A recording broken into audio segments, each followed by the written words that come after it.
Red flame in the cold night glow, Wisconsin wind and the stars all know. She's got fire where her heart should be, liberty's call, she answers free.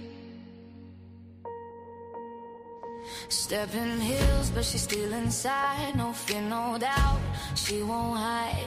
Capital lights on a battle cry, a mama lying, watch her rise. Words are weapons, truth a blade, in the chaos she's unafraid. Standing tall, she breaks the chain, crimson faith runs through her veins. Oh, they whisper, you can't change it. She smiles, watch me rearrange it. Every vote, every voice, ignite for the mothers who won't lose sight. Lover Scarlett rising through the storm and smoke, voice of reason, every chain she broke. Liberty beats in her chest so loud, a freedom queen, a mother style. Crimson lights, Republican gold, this is the story the future told. Scarlett's flame, unbreakable, free, she's the power, the legacy. Moms united, hearts aligned, defending truth, they will not blind. Children's voices light the sky, they're the reason, they're the why. Born to blaze in the northern snow, Wisconsin roots, watch her grow. Constitution's ink on her soul, patriot mind control.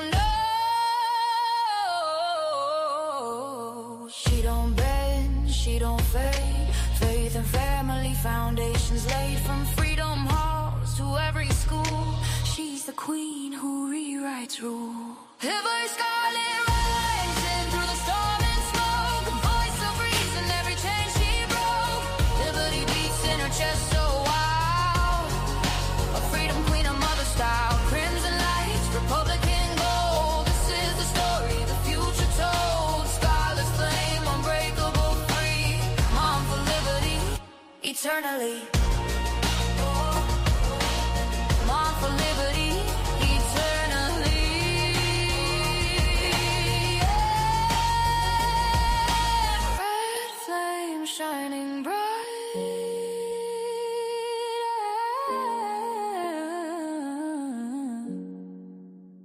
Scarlett's name, liberty's light, forever fight.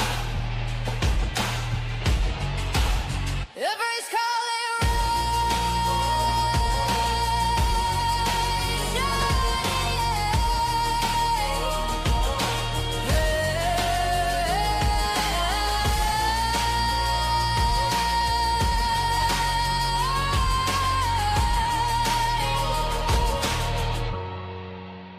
forever fight. Red flame in the cold night glow, Wisconsin wind and the stars all know. She's got fire where her heart should be, liberty's call, she answers free. Stepping hills, but she's still inside, no fear, no doubt, she won't hide. Capital lights on a battle cry, a mama lying, watch her rise. Words are weapons, truth a blade, in the chaos she's unafraid. Standing tall, she breaks the chain, crimson faith runs through her veins. Oh, they whisper, you can't change it. She smiles, watch me rearrange it. Every vote, every voice, ignite for the mothers who won't lose sight. Lover Scarlett rising through the storm and smoke, voice of reason, every chain she broke. Liberty beats in her chest so loud, a freedom queen, a mother style. Crimson lights, Republican gold, this is the story the future told. Scarlett's flame, unbreakable, free, she's the power, the legacy. Moms united, hearts aligned, defending truth, they will not blind. Children's voices light the sky, they're the reason, they're the why. Born to blaze in the northern snow, Wisconsin roots, watch her grow. Constitution's ink on her soul, patriot mind control. No, she don't bend, she don't fade. Faith and family foundations laid, from freedom halls to every school. rewrites rule. Every scarlet rising through the storm and smoke, a voice of reason, every chain she broke. Liberty beats in her chest so wild, a freedom queen, a mother style. Crimson lights, Republican gold. This is the story the future told. Scarlet's flame, unbreakable, free. Mom for liberty, eternally. Mom for liberty, eternally. Yeah. Red flame shining bright.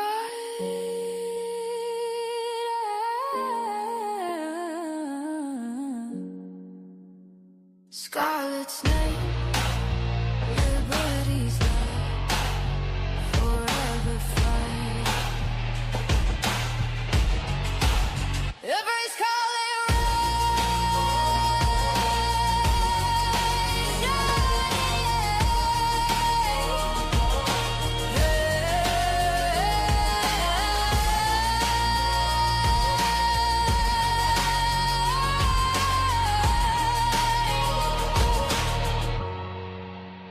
forever fight.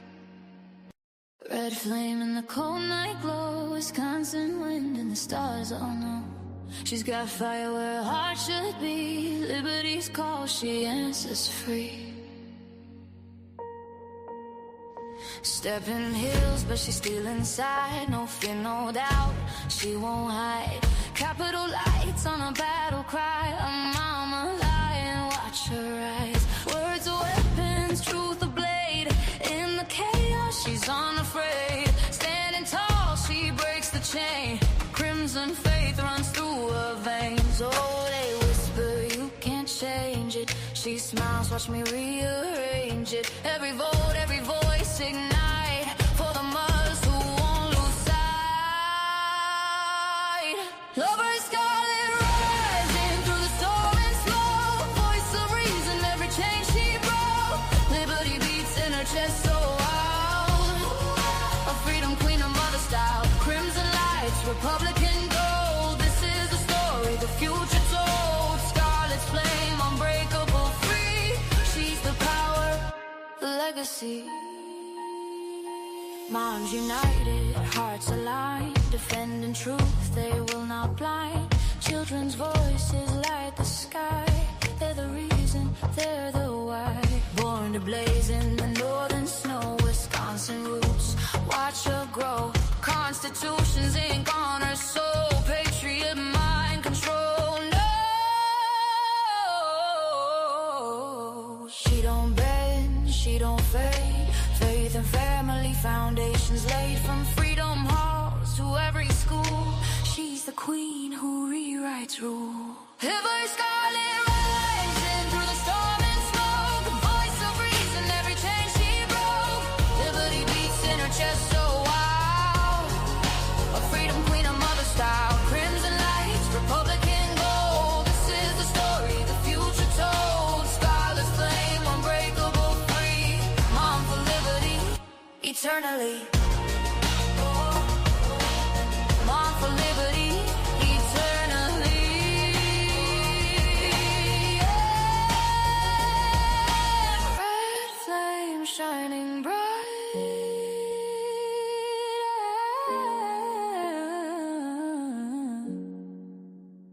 Scarlet's name, liberty's light, forever fight. Every scarlet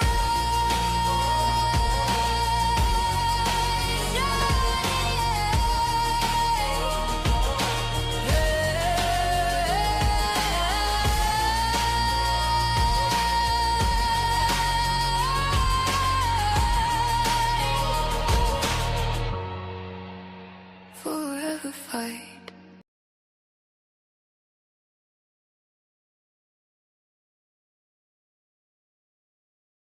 We also need to activate, in Wisconsin, 60,000 classroom teachers who do hard work every single day, and make sure that they are committed, have that commitment to.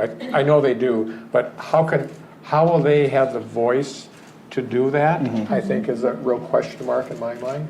And we're working hard around that issue of teacher voice and teacher leadership, and we're hoping to, use your term again, bake that in, and bake the equity piece in. So we need to work on it from the kind of public policy vantage point with advocacy groups, but we also make sure that I bring along 60,000 Wisconsin teachers to that.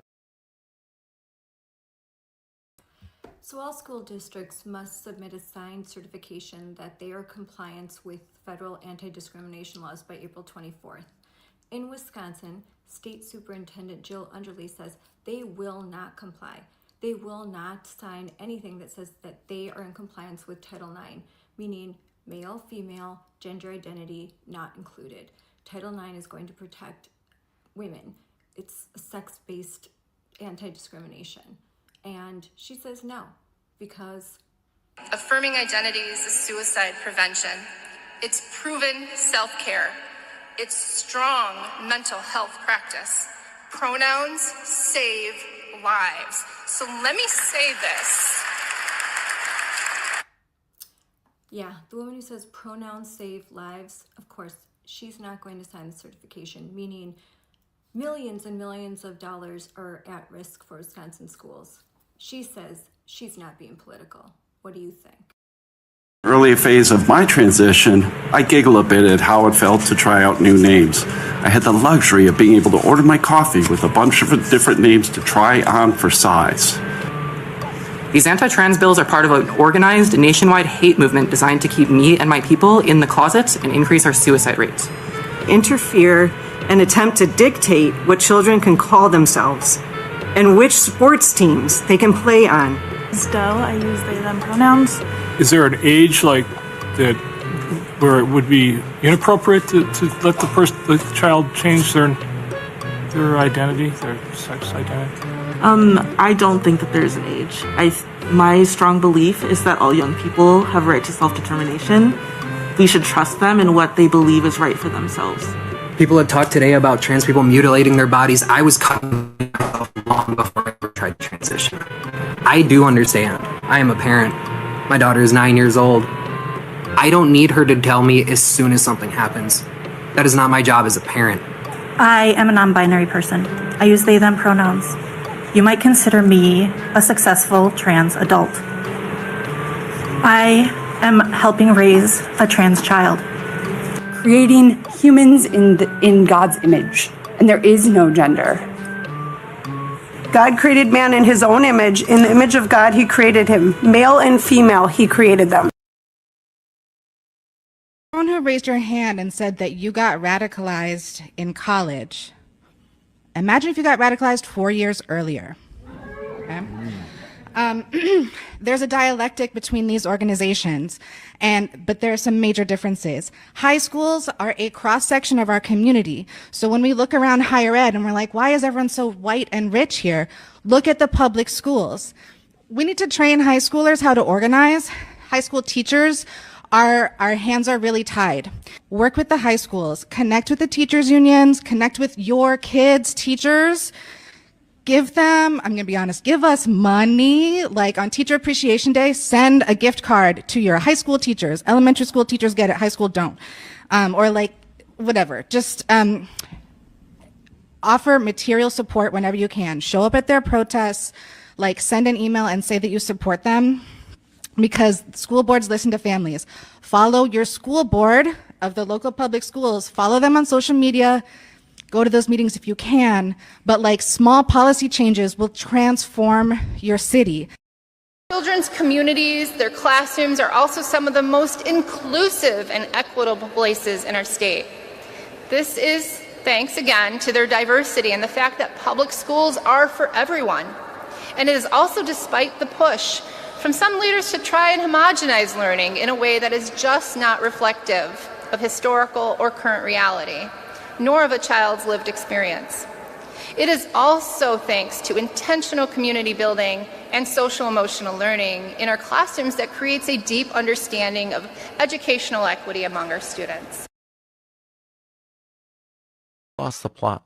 We as Democrats nationally from Latinx to defunding the police to police organizations are all racist to bringing a set of cultural wars to our schools. We are on the losing side of those cultural wars. Full stop. You are worried about bathroom access and locker room access. Why don't you focus on classroom excellence? You have 50% of our kids not reading at grade level. Well, they can just say we can do both. You've proven you can't, because you've permitted a 30-year low in reading and math scores, and nobody seems to be calling the whistle on this. We've lost the plot.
Hi, everyone, and welcome to Unleashed with me, Scarlett Johnson, presented by Moms for Liberty.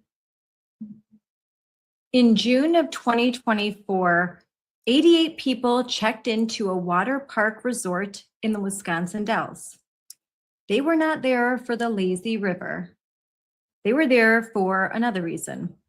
They were there to decide what children in Wisconsin had to know before the state of Wisconsin was willing to call that child proficient.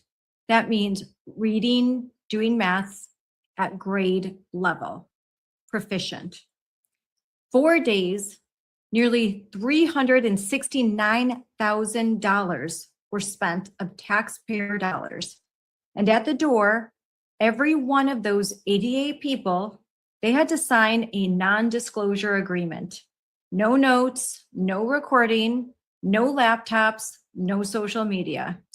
Nothing was to leave the room. And when they came out, well, what happened next is shocking. There was a decision made that rather than examine why NAEP scores had been falling, why the crater in proficiency rates in Wisconsin children, how was public education failing students, and what could be done to save Milwaukee Public Schools and other public schools in the state that were somewhere nearing 0% proficiency? That means 0% of kids in a school were reading at grade level, were able to do math at grade level. That's just shocking and unacceptable. So the head of Wisconsin Public Schools is Jill Underly. In Wisconsin, it's called the Wisconsin Department of Instruction. So she is the state superintendent of schools and head of Wisconsin DPI. In plain English, what Jill did and those 88 people, what they took part in, was nothing more than a conspiracy to make sure that parents didn't know the truth about what was happening in schools. It was a way to cover up these low scores because a lot of parents, a lot of community members, they were getting upset. Didn't matter if they were Republican or Democrat. They could see, they knew. The business owners, small business owners, large business owners in Wisconsin, it was becoming obvious to them. Wisconsin public schools were graduating kids that were unprepared for the real world. They're unprepared for the rigors of college. Heck, They're unprepared to work at McDonald's. These are kids that can barely read and do basic math. Instead, public schools weren't teaching kids to thrive. Heck, they weren't even really teaching kids to survive. They just became diploma factories. Here you go. Kind of like Oprah. You get a diploma, you get a diploma, you get a diploma. Even if you can't read, you get a diploma. In fact, you might even be in honors classes with straight A's. What's happening to education in Wisconsin? What's happening to education in America? How is what's happening in Wisconsin relevant to you out there if you don't live in Wisconsin? Well, my guest, Steve Cortes, is coming on, and he's going to explain all of this. Only 3 in 10 children in Wisconsin can read at a grade proficient level. That's shocking. And Wisconsin isn't alone. Similar statistics, they're in every state, in some area of every state around the country. But Wisconsin, unfortunately, well, we're number one.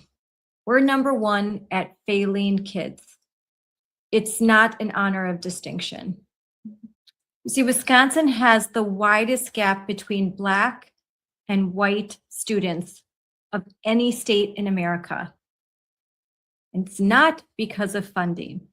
Funding has increased. Funding in DEI has overwhelmed the system.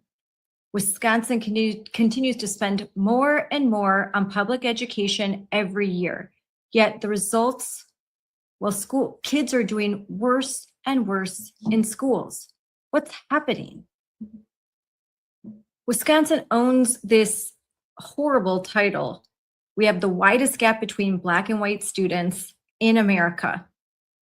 We've owned this title for years. And for years, Democrat after Democrat, they've been in charge. Teachers unions, they're in charge. SPLC, Southern Poverty Law Center curriculum, unions want it, unions get it. Go to the DPI website of Wisconsin. One woke program after another. A lot of LGBTQIA+, but not enough of the ABCs. When Wisconsin DPI is more concerned about providing gender-expansive curriculum to 3-year-olds, it's a fact, than they are in teaching 3-year-olds phonics, then you have a problem. Woke education, it's failing Wisconsin students, it's failing students all over the country. Now in November, the state of Wisconsin, it's a battle state again. Boy, that's why Steve Cortes came here, because Wisconsin is one of those rare states that's truly purple. It's a bellwether state. It's sort of the canary in the coal mine. As goes Wisconsin, so goes the country. And in November, citizens of this state get to decide things. They get to decide if they are willing to stick with the status quo in education, or if they're ready for change. If they're ready for someone as governor that's not going to do more of the same. Someone who isn't owned by teachers' unions and corrupt educrats. Someone who actually cares about teachers, not teachers' unions. Someone who cares about providing reading specialists, not DEI specialists. We need somebody that's going to be an agent of change. Is Wisconsin ready for that? Well, Steve Cortes thinks, yeah, and I agree. Steve came to Wisconsin to figure out how we got where we are. He brought a camera into the heartland. He followed the money and he did not blink. Let's watch this documentary that Steve Cortes has made. It's a short one, but it's very, very good. And afterwards, let's talk with Steve and do a deep dive into why schools are failing in Wisconsin. American children increasingly can't read. Students' average reading test scores sunk back to 1998 levels. They also cannot do basic math. Math scores dropped to historic lows. Now, that's not an opinion, mind you. That's the brutal truth, as revealed by the cold numbers, the facts. Now, before we get into some of the obvious fallout from such a tragic trend, let's consider a worldview macro assessment. Other than preserving public order, the next most important priority of any society is the care and cultivation of its young. And educating children connects directly back to public order because failing to prepare children to be responsible and productive citizens inevitably leads to new adults who become criminals and destroyers rather than leaders and builders. So why are we failing in such dramatic fashion in this foundational task? Why do our educational outcomes crash even as our spending on schooling soars ever higher? Why are the Democrats regarded as the party of education when academic success practically disappears from the areas that they, the Democrats, control? On that topic, one very sensible sounding answer comes from a very unlikely source, Rahm Emanuel, the former mayor of deeply blue Chicago, the progressive political operator who worked as Obama's chief of staff and all-around political hammer. Here's what he had to say. We lost the plot. We as Democrats nationally, from Latinx to defunding the police to police organizations are all racist to bringing a set of cultural wars to our schools. We are on the losing side of those cultural wars. Full stop. You are worried about bathroom access and locker room access. Why don't you focus on classroom excellence? You have 50% of our kids not reading at grade level. Well, they can just say we can do both. You've proven you can't, because you've permitted a 30-year low in reading and math scores, and nobody seems to be calling the whistle on this. We've lost the plot. He's right, of course. They have lost the plot, but why? And what do we now do about it? For answers, we travel to the American heartland, to Wisconsin. That state is the geographic and metaphorical core of America. It was once home to a proud tradition of really successful public education, a model. Now, despite spending mountains of taxpayer money on schools, the results in Wisconsin, they crater. We'll find out why and how to fix it before it's too late. Now, regarding national test scores, see these charts from the New York Times. That goes back a decade. Now, for many years, test scores went sideways to slightly up, very consistently. Then, starting before the COVID panic, they started to tick down. Then, they simply fell off a cliff, and the scores are not even close to recovering the lost ground, especially in reading. So that is nationally. How about Wisconsin? Well, have a look at Milwaukee's scores. Same story as the larger US trend. You don't have to be math proficient to know that this chart is headed exactly the wrong way. To put that graph in grade level terms, the typical student is reading a full 3.6 years behind, meaning an 8th grader in Wisconsin's largest city is likely reading at a 4th grade level, even as he or she prepares to enter high school. But just in case you're tempted to dismiss this plunge in test scores as just some inner city problem or confined to large urban metros, well, think again. Take a look at largely white, non-urban Eau Claire scores.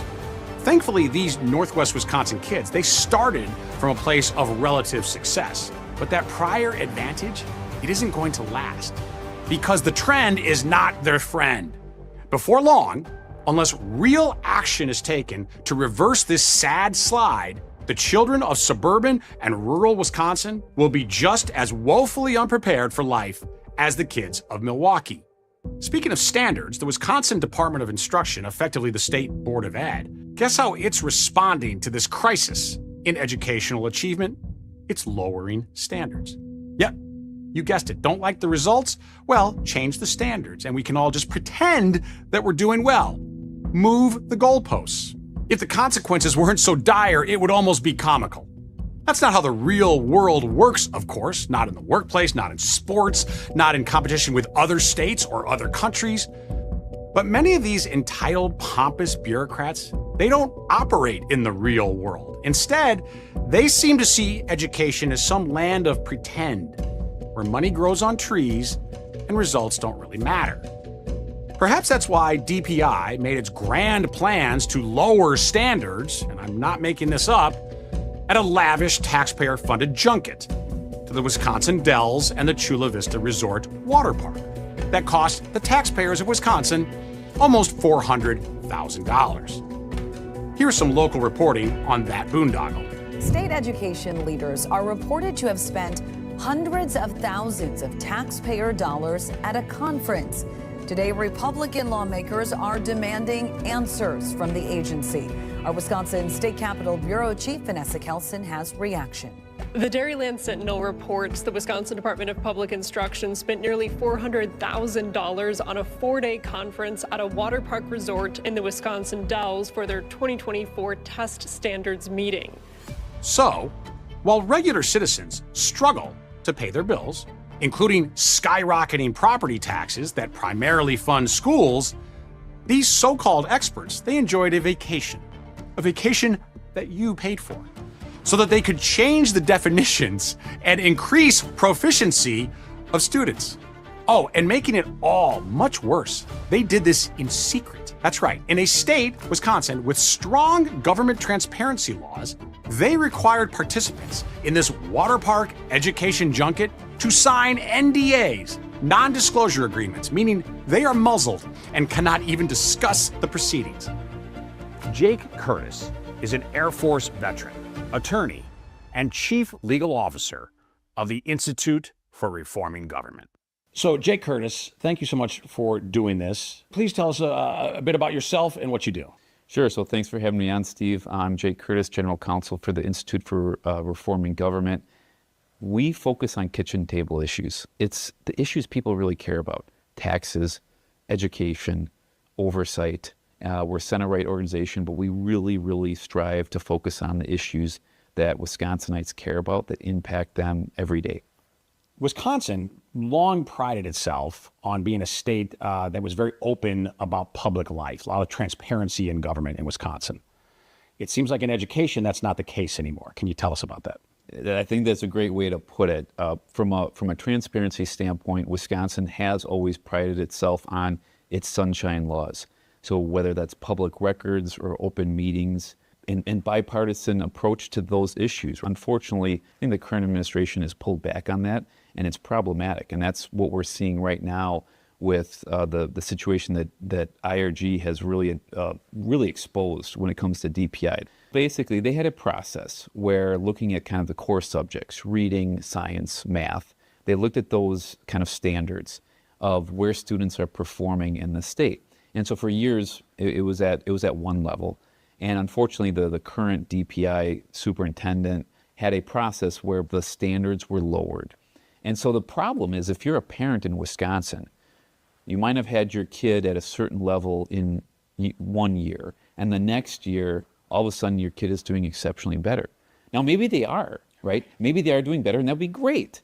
The problem is when you have a standardized test, right, you need an apples-to-apples comparison to make sure your kid is still achieving at the level that he or she should be. Right. And you now have a situation where a lot of parents and school districts and leaders in education aren't really sure if the kids are achieving at the level they should be.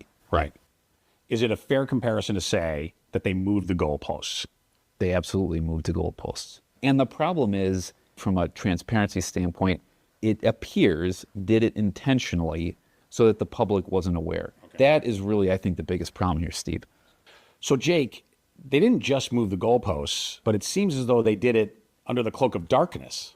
I think that's right. And one of the things we uncovered at IRG was a meeting that took place. 88 individuals from across the state were essentially invited to the Wisconsin Dells to sit down and go through test questions, review kind of where that would align with previous questions and how that would impact the test scores. Again, all valid things to have done. If the DPI wanted to take this information into account to have done that, fine. The problem is she didn't give any notice to the public. Mm-hmm. The invitees were essentially required to sign non-disclosure agreements, NDAs. No communicating on social media, no notes, no computer logs, no recording or anything, right? Yeah. So this was very much done in secret. If we knew that meeting was happening, and this isn't just like some talking point, sure, we would have been there. Sure. Multiple individuals from our As organization, citizens, others, as advocates, as experts, you would have been there. Absolutely. Can you fill us in on your litigation? So in Wisconsin, anybody who thinks there basically has been a open meetings violation can go to their local district attorney or the attorney general. And so when we discovered what was happening with DPI and started to ask questions, we actually ultimately decided that we were going to file a complaint with the local district attorney. She has 20 days to respond and make a decision. If she decides not to do anything, or we're not satisfied with the response, we can actually proceed and file an actual complaint in circuit court. And we're prepared to do that. We're still waiting on her response, but we think it's that important. If a court determines that an open meetings violation took place, statutorily, the court can actually unwind that action. And so this is a real remedy, and this is how important we think it is. Yeah. To that point, Wisconsin used to pride itself on being one of the best public education states in America, but test scores have plunged, so people are concerned, naturally.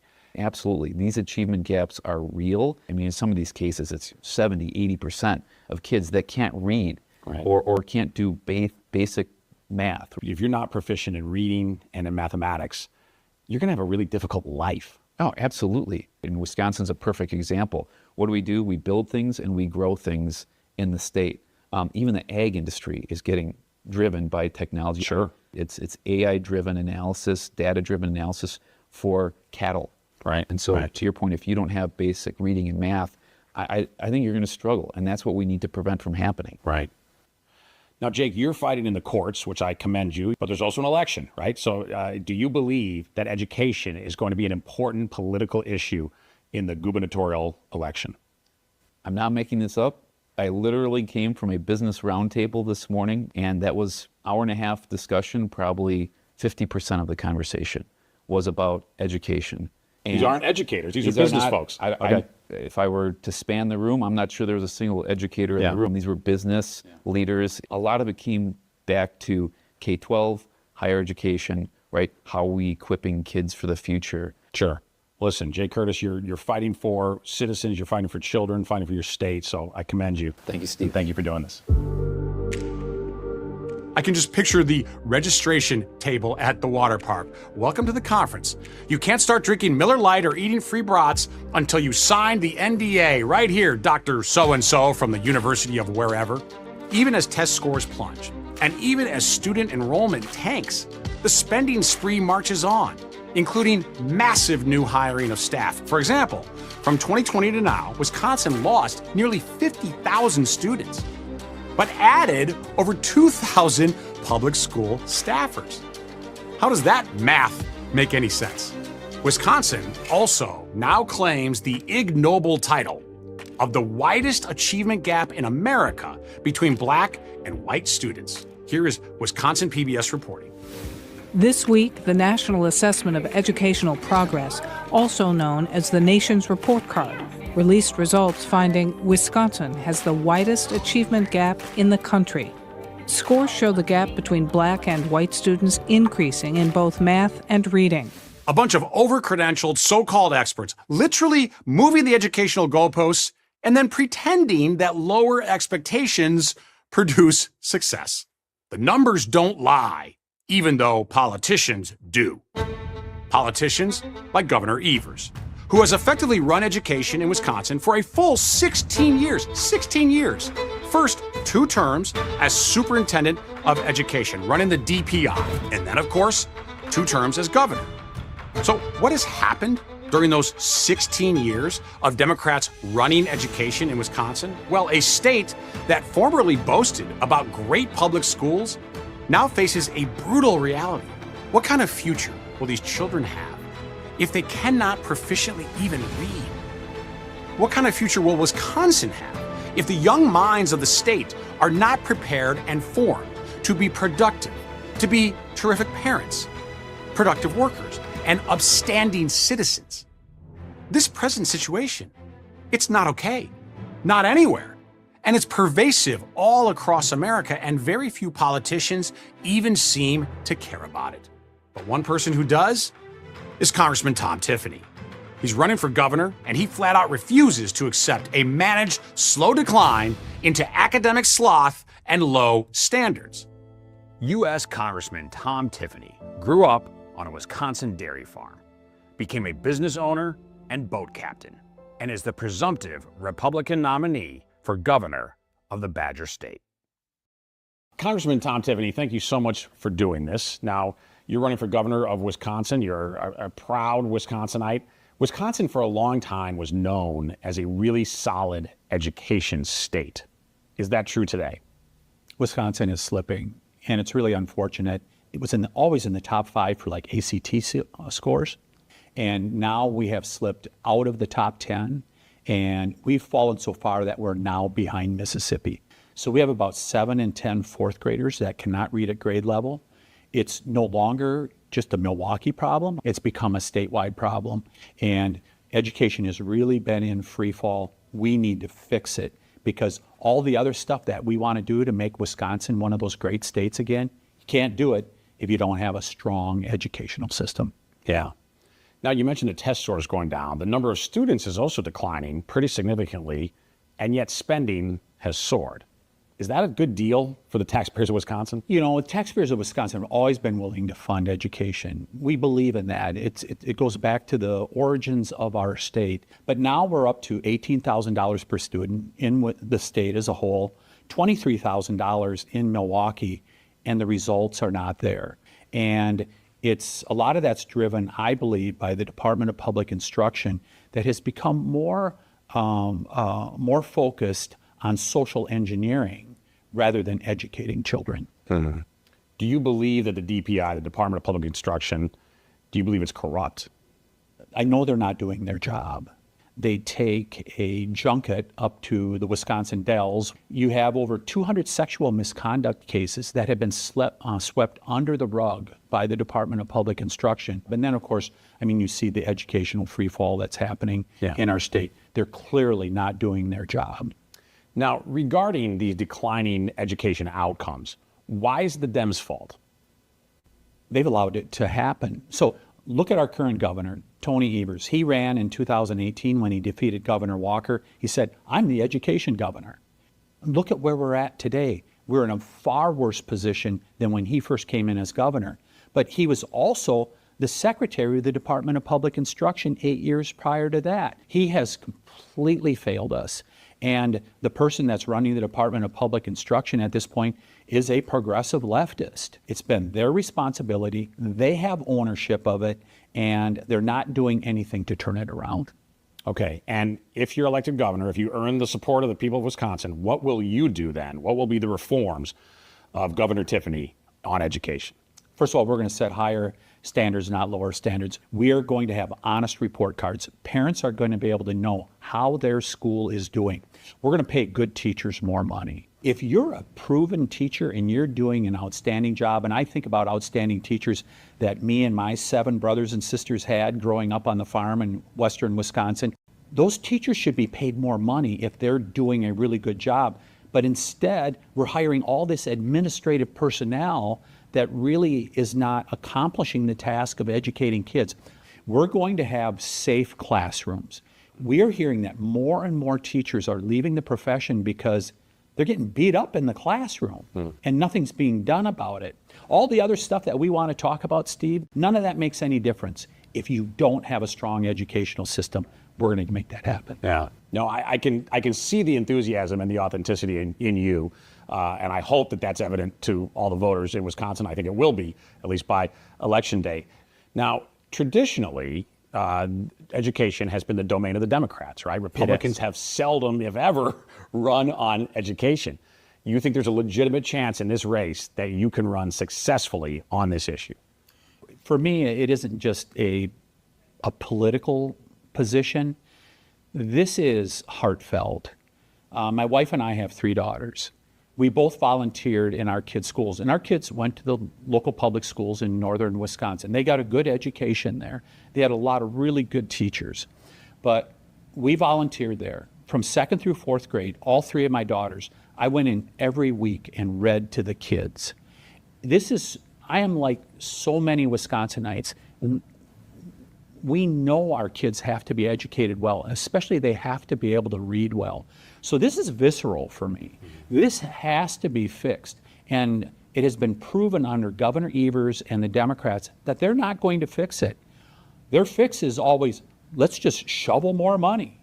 And we put in plenty of money as taxpayers of Wisconsin. Now we need accountability. We need to make sure that the taxpayers of Wisconsin, the parents here in Wisconsin, that they are getting results. And that's what I'm going to ensure as governor. And I don't care whether kids go to private, public, parochial, or they homeschool.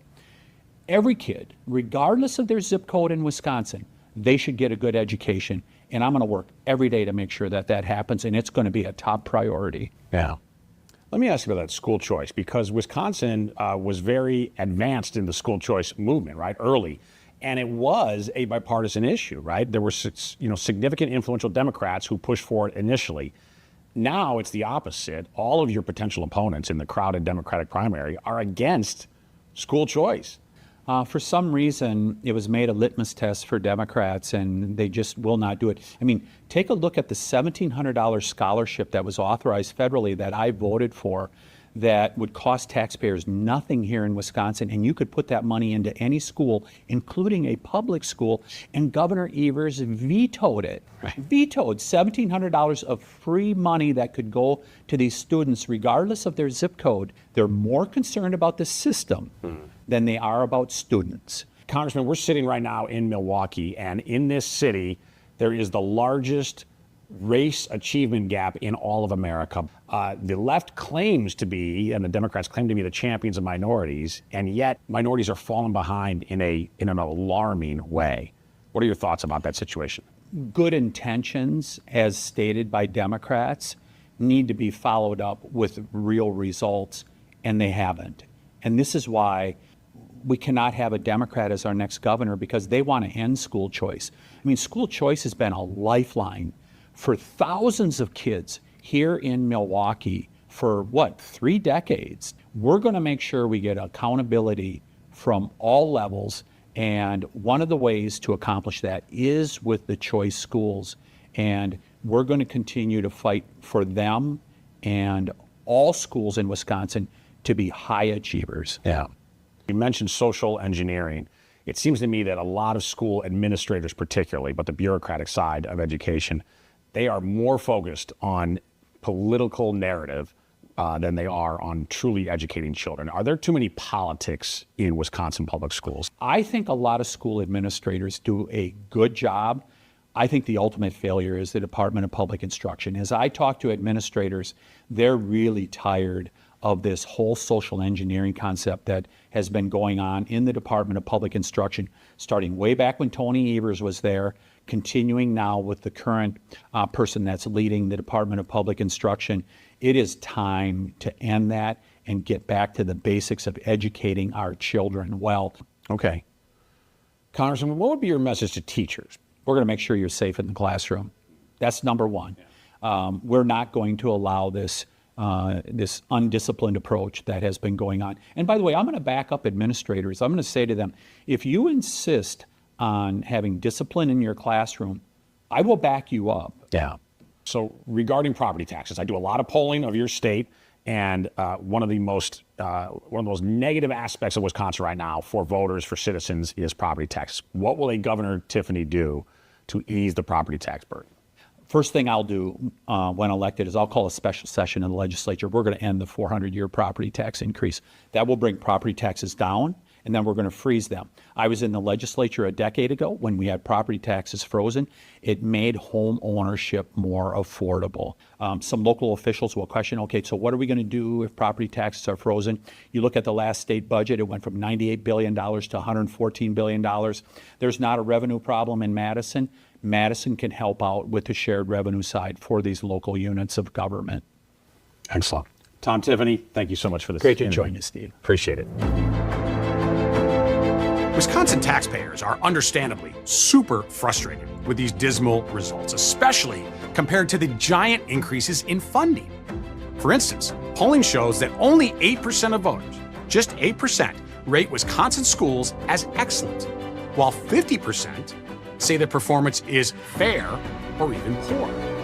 In that same polling, property tax burdens are by far the biggest source of economic anxiety for Wisconsinites when it comes to taxes. Perhaps that unhappiness explains why 76% of voters say that education will be very important in selecting the next governor of that state. Katie Kalewords is a mother of 3 and a local Wisconsin school board member. Casey Chalfant, she's a mother of 3 and the homeschool teacher of her children.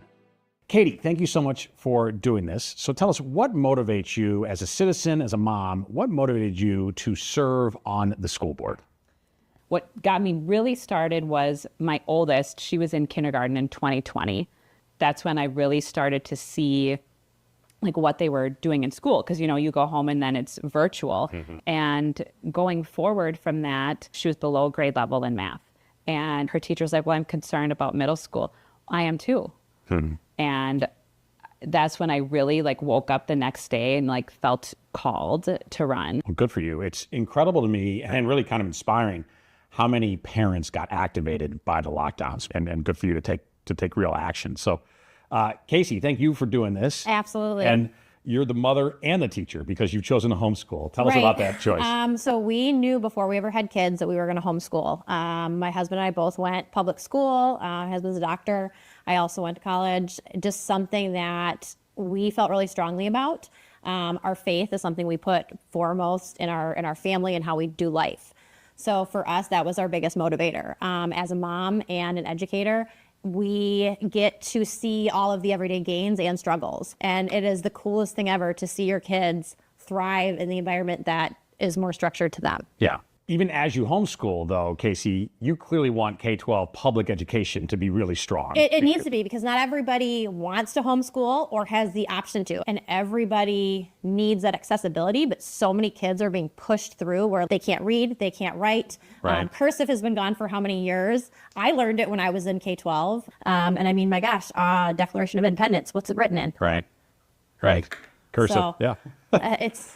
So, you know, let me follow up on that point, because I think it's really important, Katie. The Department of Public Instruction, the state superintendent of education, basically, not only did they lower the standards, but they did it largely in secrecy. Yes. I mean, what are your thoughts about that?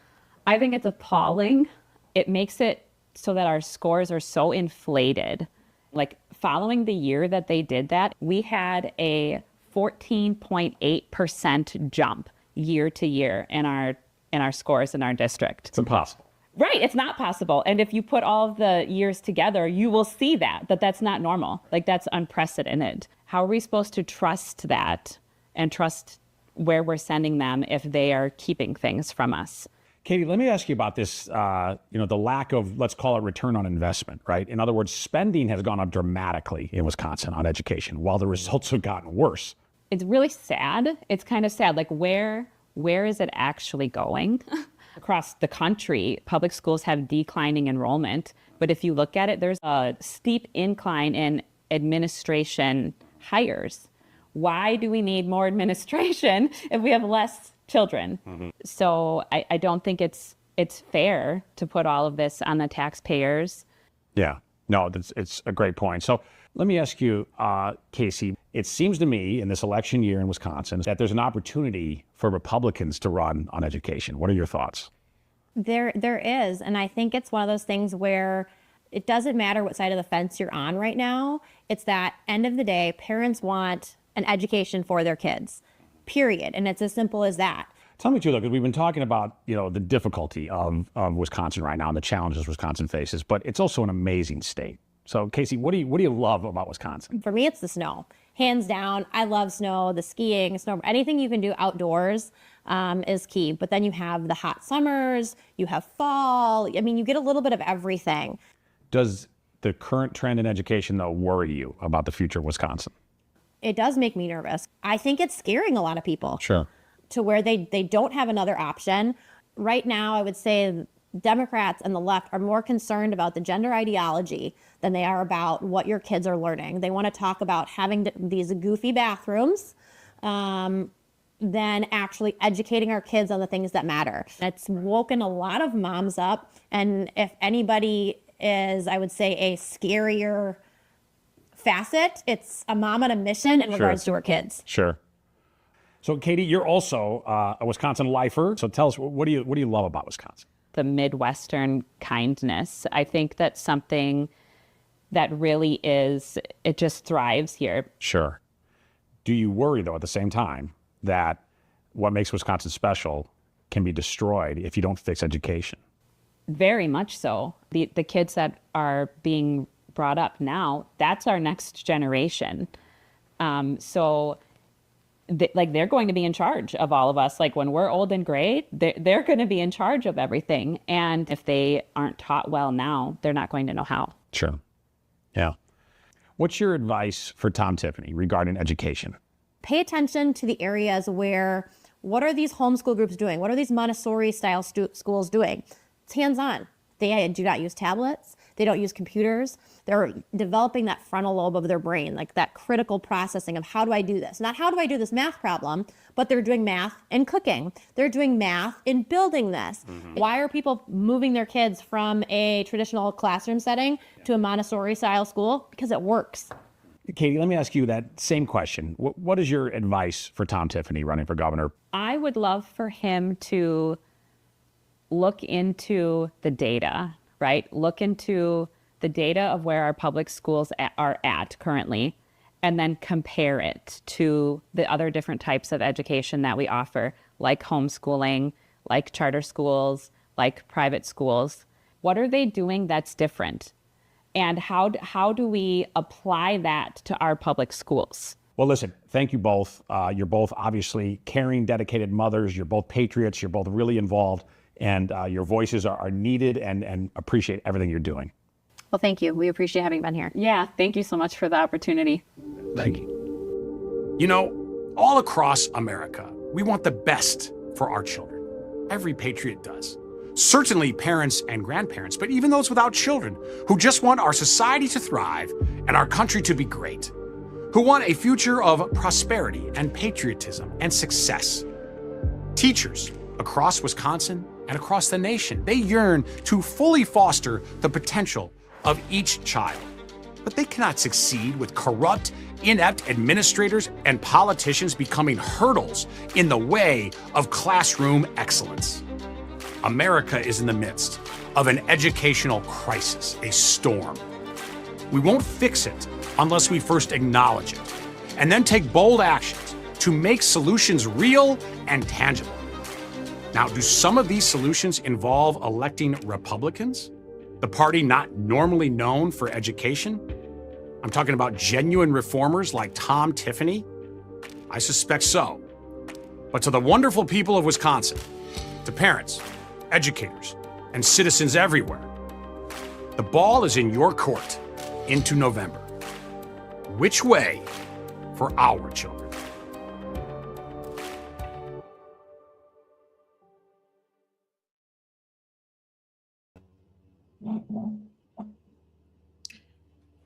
So my guest tonight is a man that you know from television. He's spent the last few years doing what almost nobody on television does. He picks up the camera and he tells the truth, and he goes to the heartland. He goes to where the people are, people like you and me, the everyday Americans, the ones who are most affected by all of the policies made in DC or in our state capitals. He tells the real story, and that's why I admire him so much. Steve Cortes is a Chicago native, so not too far from me in Wisconsin, a Georgetown man, a former Wall Street market strategist who left the trading floor for the front lines. You've seen him on CNBC, CNN, Fox News, Newsmax. You've seen him everywhere.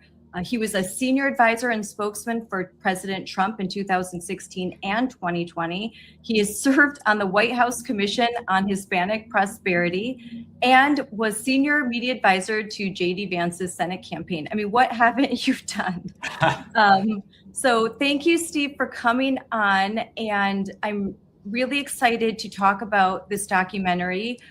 It's about education and Wisconsin. So two things that are very important to me.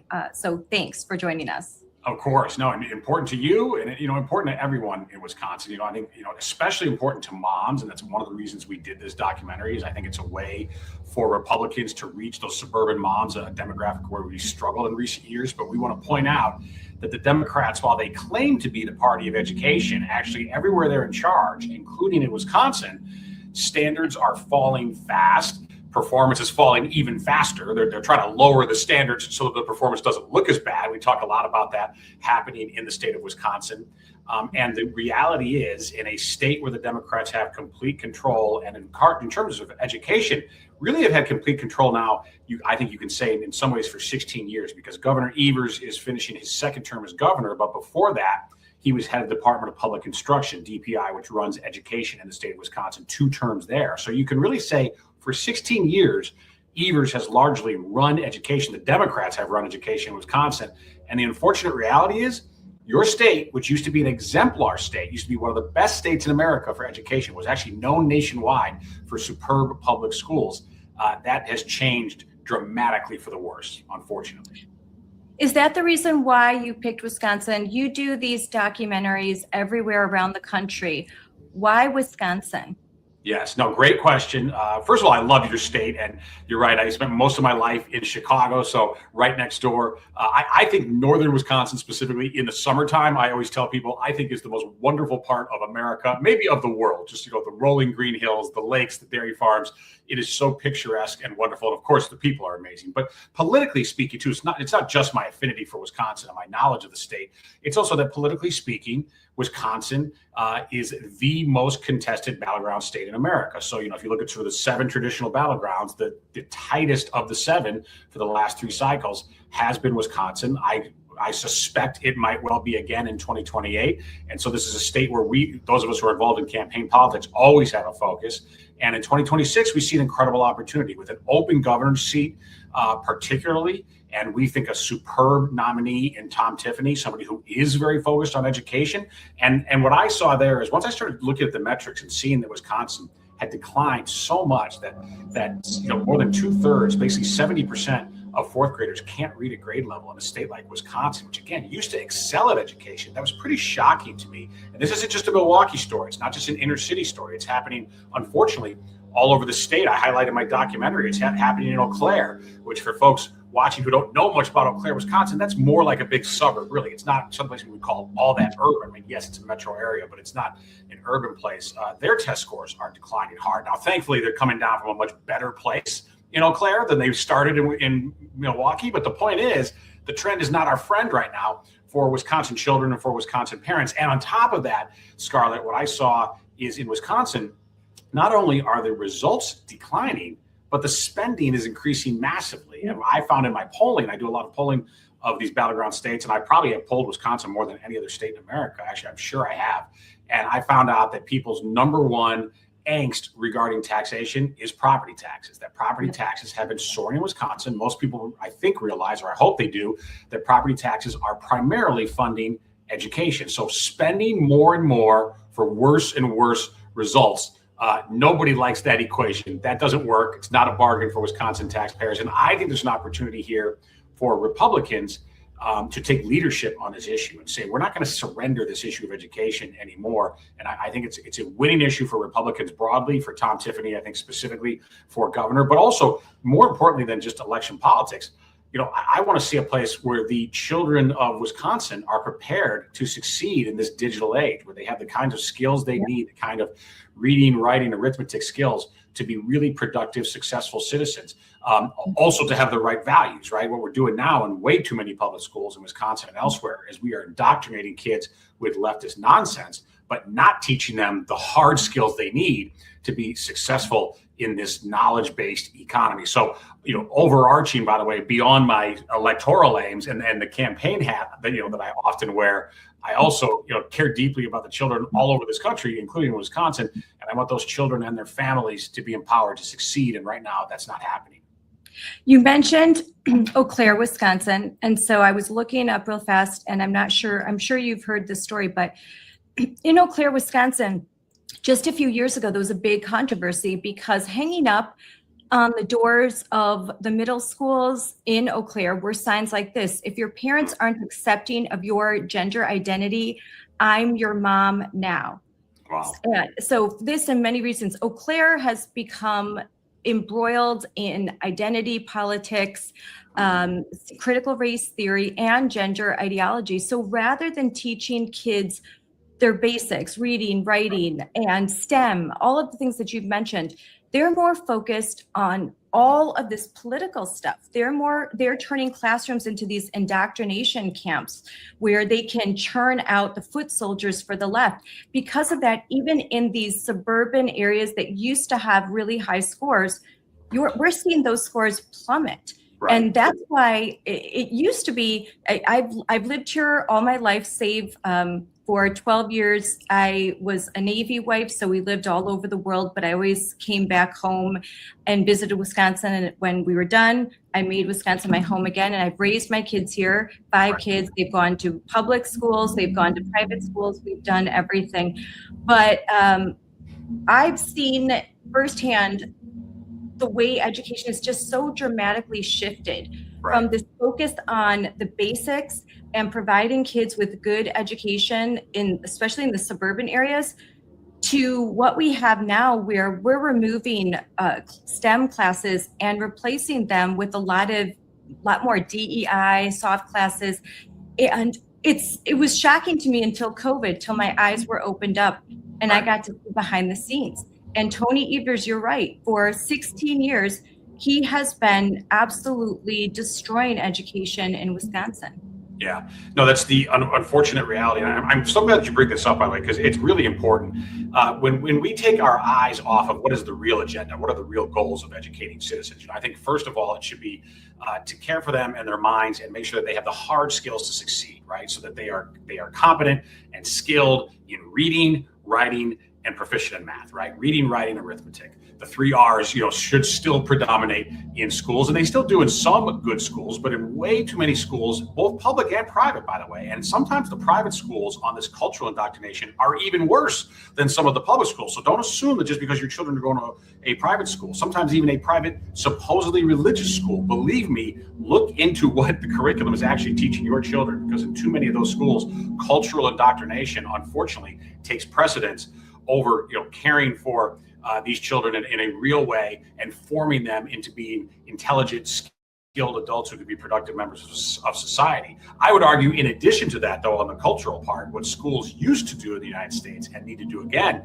is also form young patriots who appreciate this country and want to make this country even better into the future rather than denigrate this country. And what we see there, those were some shocking examples that you showed, Scarlett, and we have to expose what's going on in these schools. Look, anybody who talks about sexual matters to a young child, who is not their own child, in my view, is a pervert, okay? I mean, you have something wrong with you. You are a creep if you want to talk to somebody else's young child about sexual matters. That is not your responsibility. It is not your right in any way. And in fact, something's really wrong with you if you seek to do that. But unfortunately, a lot of people who call themselves educators are doing exactly that. And the results, I'm glad you mentioned this again, because, again, in Eau Claire, compared to, say, Milwaukee, yes, we started at a higher level, right? Test scores used to be outstanding in the Eau Claire area. But the point is, they are declining at almost the same rate as Milwaukee. So, yes, they're still higher, perhaps, than inner city, but they're plummeting at the same kind of rate, the same kind of poor outcomes. And I think so much of it is because way too many people who call themselves educators, way too many politicians like Governor Evers, who claim to be Democrats in favor of or proponents of education in their state and in our country. What are they really after? They're really after cultural indoctrination, unfortunately. And by the way, in terms of the failures, I think here's what's also very revealing. And I make sure to point this out in the documentary because I think this very much exposes the Democrats and their hypocrisy when it comes to education.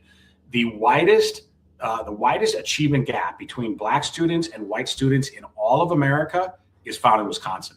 It is found specifically in Milwaukee, but even statewide, the widest gap in America. So in a state that is run by Democrats right now, I think that's going to change come November, but a state that is run by Democrats who again claim to be the advocates and proponents of minorities in the United States, claim to look up for the people who have otherwise had disadvantages in life, including urban minorities. Guess what? They are flailing in Wisconsin right now, the widest achievement gap in America. I also point out, by the way, if you want to look for a state who's doing this right, and this might surprise a lot of people, it's Mississippi. So Mississippi, one of the poorer states in America, who used to have some of the worst education outcomes.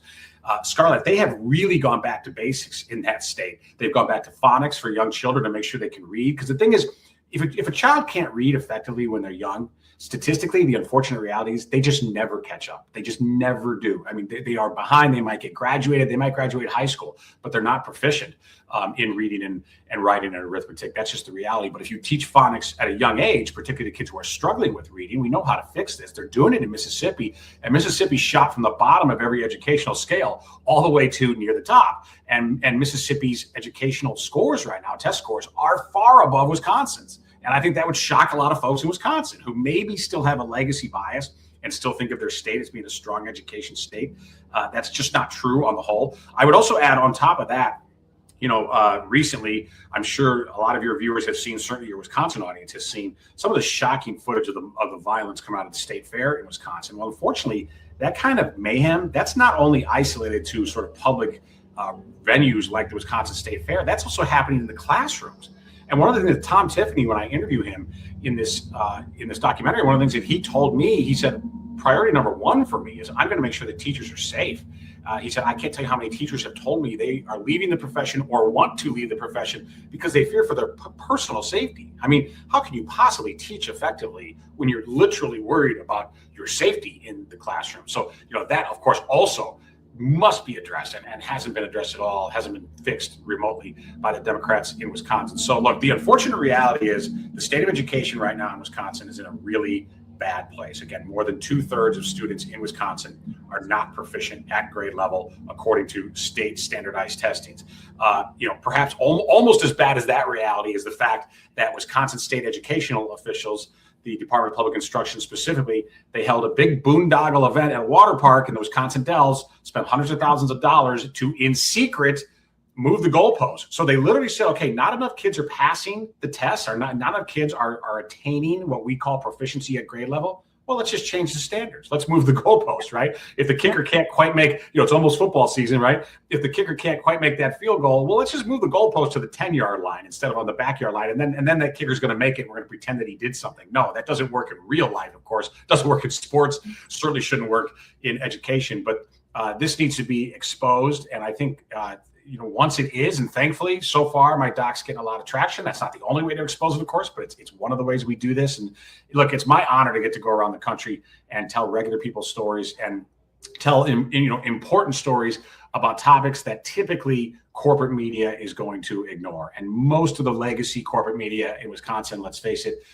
they do whatever the power brokers in Madison and Milwaukee tell them to do. So it's important for us to go to other places in the state and go talk to regular people, to moms, to educators, and to politicians, and ask them about, hey, what's important to them? What's going wrong in this state? How can we fix it again? Here's the great news, too, though. I don't want to be all negative. The great news is Wisconsin was, as I mentioned, it was an exemplar state. It can be again. Okay, Wisconsin can get there again. If Mississippi can do it, by the way, from the bottom of every educational metric to the top, Wisconsin can absolutely do it. I think it's in the DNA of Wisconsin. I think it's the kind of state that has a culture that just deeply cares about families and children and wants children to succeed, that used to be really proud of the schools there. And on top of that, as I mentioned, you're spending a fortune. Okay, so just from an economic perspective, right? And I mean, of course, I want to look at the human side of this too, but just from the financial side of this, if you're investing, let's get a return on investment, okay? And you're investing a ton. Property taxes have soared in Wisconsin, really stressing out Wisconsin homeowners.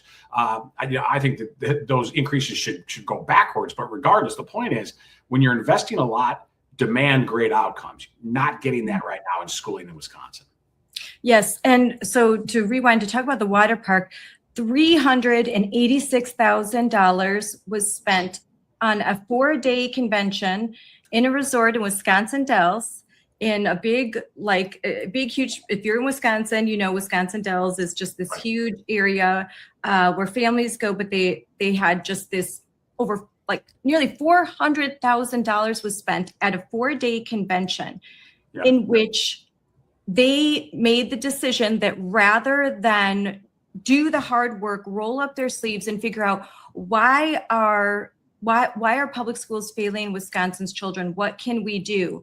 They had this clandestine meeting where those who attended had to sign NDAs. Yeah. And you talk about this in your documentary. You talk to Jake Cortes. Can you talk a little bit more about this shocking reveal? I mean, I know about this, but I think a lot of regular Wisconsinites do not know about this. It wasn't reported on. Yeah, no, and it's understandable because corporate media didn't talk about it much. And look, regular people are busy. They don't have time to look into, okay, what's DPI doing? Where's it told in his meetings? So thankfully, Jake Cortes has done incredible work on this. He's an attorney, being very aggressive. By the way, trying very hard to get a detailed accounting because we want to know exactly how did you spend hundreds of thousands of dollars at a water park. I know, listen, Wisconsinites like their brats and their beer. Was it that? But we want to see. This is public money, right? This is taxpayer money. And again, if that's not bad enough, but done in secrecy. You mentioned that they had to sign non-disclosure agreements just to participate. So they invite in, supposed experts who are going to basically help them move those goalposts, help them say, how can we figure out, instead of figuring out how do we better educate children? How do we empower teachers more? How do we make sure classrooms are safe? No, instead they're saying, how do we meet standards that we're not really meeting, right? How do we cook the books, essentially? And because we're doing that, by the way, we're going to do it in secret. I mean, I can't even imagine inviting educational experts to a conference and saying you have to sign a confidentiality agreement. I mean, that's absurd, right? This isn't national security. You know what I mean? This isn't the NSA holding a conference on hacking where, okay, maybe you need NDAs to get signed. This is talking about the education of our children. If anything, it should have been totally transparent, right? The whole thing should have been streamed, right? I mean, it should have been available to the public. And Jake Cortes, God bless him, is, really, I think more than anyone exposed this, and more than anybody else that I know of in the state is still digging, suing, trying to get as much information as we can out of this group, which prefers to operate in darkness. Now, to some degree, I understand that they want to operate in darkness because the results are so damning, right, of what they have actually done with the money they've been entrusted with the minds of young children they've been entrusted with, and I to a degree understand the fact that they want to hide. But I think the good citizens of Wisconsin just simply can't allow them to hide. And people like me who do investigative work can't allow them to hide. And good attorneys who care about the state and care about children like Jake Cortes, are saying, no, we demand transparency here. This is not your money. It's the state of Wisconsin's money. These are not all your children. They're the children of the parents of this state. And you brought up a great point earlier, too, Scarlett. It's so important that a lot of eyes were opened of parents during COVID. And one of the only positives, there was almost nothing positive to come out of those ridiculous lockdowns and the COVID panic. But one of the only significant positives, I think, is that it did expose the educational curricula of a lot of schools to parents, because all of a sudden it was on a laptop on their kitchen table, right? Rather than junior going off to school, you're not really sure what they're being taught for those 7 or 8 hours. So if there was any positive, it's that it was exposed. And I think we learned, unfortunately, that there's way too much woke cultural indoctrination at way too many schools, public and private, in the United States. Not enough instruction in the basics of real education, sort of old school, Little House on the Prairie, schoolroom, pencil and paper kind of education that produces great results and produces young people, young adults who are ready to be great citizens of this country. But thankfully, because it woke parents up, homeschooling has exploded, for one thing. There's a lot more parents running for school boards, serving on school boards, a lot more proper scrutiny of what is being taught in the classroom, a lot more questioning of teachers, of textbooks, of curricula, all of this. And I think all of that is going to accelerate in Wisconsin. But I only think it's going to accelerate if we replace leadership in Madison, because you've got a great state that is led by some really corrupt, inept people who don't care about your children. And the test scores show it. I mean, look, this is not Steve Cortes's opinion. I mean, the test scores unfortunately show it. And listen, let me say too, this is a nationwide problem, clearly. And you're showing it there. The test scores have dropped dramatically since the COVID panic. They bounced back, but not much. We're not even close to 2019 levels by most metrics. So it is happening nationwide. But I think it's going to be particularly shocking to Wisconsin folks because, again, Wisconsin started at a better place and then declined rapidly, unfortunately. And I think also shocking, and I hope this can earn over some people who consider themselves to be independents or perhaps even Democrats, the fact that the widest gap in America between Black and white child achievement is in Wisconsin. Yep. That's something that Wisconsin should be ashamed of, frankly, but that Wisconsin should get busy about fixing. and I think can get busy about fixing that. But you can't fix the problem unless you first identify it and then come up with reasonable and workable solutions. I think all of that can happen. Wisconsin is a swing state, even though it's run by Democrats right now. We know Donald Trump won Wisconsin, of course, in 2024. I project that it's going to be a very tight swing state again in 28. I believe the Republicans will win it in 28, but first things first, this November 2026. And let's make sure that this coming school year, Americans are just getting back to school right now in most places, or about to. Let's make sure that children are truly educated, that they are cared for, that they're loved, that they're taught reading, writing, and arithmetic, that they're not indoctrinated with woke cultural nonsense, that they're certainly not taught to hate our country, or taught that in any way this country is anything but the greatest gift that they could have been given in terms of an inheritance, a place to be born. And if we do that, I think it's incumbent on us, those of us who are involved in the political field, who are involved in campaigns, but even people who aren't necessarily involved in politics, Scarlett, just caring citizens, especially parents, but also you don't have to be a parent, right, to care a lot about education. If you just care about the future of your state, the future of your country, you have to care about education. And then on top of that, the financial investment, right? Anyone who lives anywhere, because even if you don't own your property, you're indirectly paying the property taxes through your landlord, right? So everybody's paying for these schools. And in the case of Wisconsin, paying pretty lavishly and getting bad results. So, we wouldn't accept that in our business life. We wouldn't accept it in our investment life. Let's definitely not accept it when it comes to the outcomes for our children. Yes. And right now, and this is just a list of some of the Milwaukee schools, and you can see the percent meeting ELA standards in 2025, proficient. So reading proficiently, 2.3%, 2.5%, 2.9%. These are abysmal. They're beyond failing. They're horrific. And we have here nearly half of Wisconsin's lowest performing schools are in Milwaukee.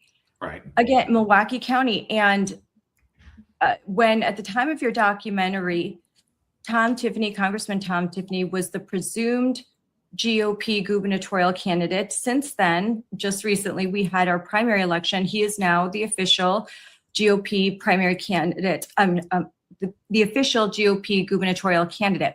And he's going to be squaring off against David Crowley, who is to this day right now, he is the Milwaukee County executive. He was in the assembly. So MPS, he has, his record on spending and what he's done in education is just abysmal.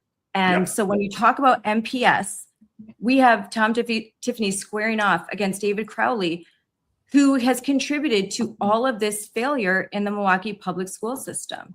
Yeah, exactly right, Scarlett. You're making such an important point here. And David Crowley, quite properly, is going to have to own and wear the record of failure in Milwaukee schools specifically. So statewide, there's a problem, but of course, it's worse in Milwaukee. And he has to own that abysmal record. And Tom Tiffany and others who are running against him need to do a very good job of exposing it with the facts and the truth about exactly what has happened there. And, those schools that you showed with those just abysmally, just embarrassing proficiency rates, think about what those children are going to be facing, and those young adults, for the high schoolers, but children for the elementary schools. Think of what they're going to be facing. If you're heading into a world and you can't even read proficiently, in this economy that we're in now, right? It's almost impossible to make a solid living any longer with just the sweat of your brow, right? There was a time in America, a time in the world where if you were just willing to work hard, just through physical strength and exertion, you could make a reasonable living. That is not the world we live in anymore. That is not the economy that we operate in today. Because even people who have blue collar jobs now, they work with their minds and their hands, right? Because they're using machinery and computers for tasks that used to only be physical. So it is impossible. It is an impossibility to be a successful person, to be able to afford the kind of life you will want for yourself and hopefully for a spouse and for children, if you're not proficient in reading, as an absolute baseline, right? You need more than that, of course, but as an absolute baseline. So the unfortunate reality is, if you project into the future, for those 98% of students in those schools who are not proficient, what kind of a future are they going to have? Well, it's probably going to be mostly a very sad one, probably one filled with a lot of failures, perhaps addictions, crime, but the prognosis is not good for you in this economy if you don't have these basic skills. So why would we ever doom young people to that kind of future? And by the way, many of them, of course, are minorities. Many of them are Black and brown people, the people that David Crowley claims to represent. And just because he's black skinned, though, I'm not going to let him off the hook and say, okay, you're not responsible for the failures for Black children in your jurisdiction. And I'm so glad you brought that up. And, look, in some ways, I think Republicans were pining to have Francesca Hong as the Democrat nominee, because I think in terms of some of her public statements, perhaps she seems slightly more radical than David Crowley. But the reality is Crowley, and he has said this himself, has almost all of the same positions as Hong. He's as radical as she is. He might not speak in quite as radical a way, but he's as radical as she is in terms of policies. But he also has the added problem or the additional hurdle that she didn't have of he's responsible for Milwaukee. He's responsible particularly for the educational failures of Milwaukee. And he's going to have to explain to the rest of Wisconsin, hey, I'm going to bring the Milwaukee education model to the rest of the state. Okay, well, how's that going to work? How's that going to work out for northern Wisconsin and southwestern Wisconsin and all over the state? And by the way, let's fix Milwaukee while we're at it. Nobody wants to write off the biggest city, of course, in the state, especially with this glaring white-black proficiency gap, in that city. So, I think it will be a really important campaign issue for Tom Tiffany into these closing weeks and closing months, and making that closing argument and a way for him to win over, I think, particularly a lot of suburban type voters. The GOP has had a hard time, for example, with college educated suburban women. That's been a tough demographic for the GOP. I think this is an issue where Tom Tiffany can rightly earn their support, where you can say, hey, this doesn't have anything to do with MAGA. This doesn't have anything to do with Donald Trump if you don't like Donald Trump. This has to do with the children of Wisconsin. Yeah. And this has to do with our future as a state and the money we're investing and what little return we're getting for it. And I think it's a way for him to pick up some of those swing voters who are going to both be turned off by the radicalism of the Democrats, but also, demand better for their children or their grandchildren in schools. And I think there's a real opportunity here, specifically in this race. Some other states around the country have similar profiles, but specifically in this race, because you've had Democrats in charge, you've had educational attainment fall off a cliff with spending surge. That to me is the recipe, as a campaign guy, for a winning issue where we can both win the race, but then also, more importantly, really do some good for the citizens of Wisconsin, for the children of Wisconsin. Yeah, I mean, in Milwaukee, and I'm reading the Wisconsin Institute for Law and Liberty, they do every year an apples to apples report. And every year, Milwaukee public schools they just rank the lowest. And Wisconsin has the widest gap between Black and white students of any state in America. So not only is MPS failing in Wisconsin, nationwide, it is dead last. I mean, this is a crown that I don't want Wisconsin to wear. This is a horrible, notable, quote unquote, achievement. It's horrific. And it's not about money, because Milwaukee MPS, they spend a great deal of money, up to $18,000 per student, way more than a lot of suburban schools. They're infused with money. They have federal dollars, they get state dollars, there's grants, there's Title I, there's all sorts of funding that they get on top of the funding formula that was created in Madison that absolutely no one understands. I've testified there, and you need an actuarialist to try and understand this confusing funding formula. But all you ever hear is, we need more money, we need more money. Well, they're not using it to protect the teachers or the children, because they're removing security officers, claiming that they want to defund the police. Again, putting ideology before the safety of both the staff and the students. But they're more concerned with having, gender identity coloring books and DEI lessons, and having kids march around, the school against ICE. I mean, we saw that all over Milwaukee public schools over the winter, where students who can't even read at a grade proficient level are giving speeches. Someone typed up a speech and gave them a microphone so they could protest ICE. It's absolutely shocking and sickening to see what Democrats have done with education. Again, they are looking at our classrooms as a place where they could build their army, instead of a place where they could build the future's productive citizens of our state and of our country. Yeah, no, you're making such an important point, Scarlett. Listen, we want our children to be proficient in math, not in Marxism, right?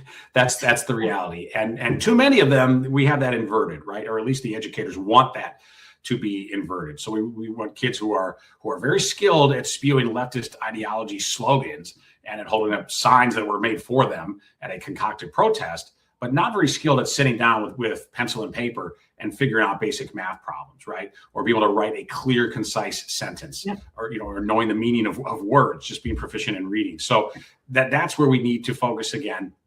And again, too, though, I want to emphasize, yes, it is at its worst in Milwaukee, but it's a statewide problem. I was pretty shocked, frankly, when I did the research for this, when I started looking at how much test scores are falling, even in upper income areas, in rural areas, in suburbia, all over the state.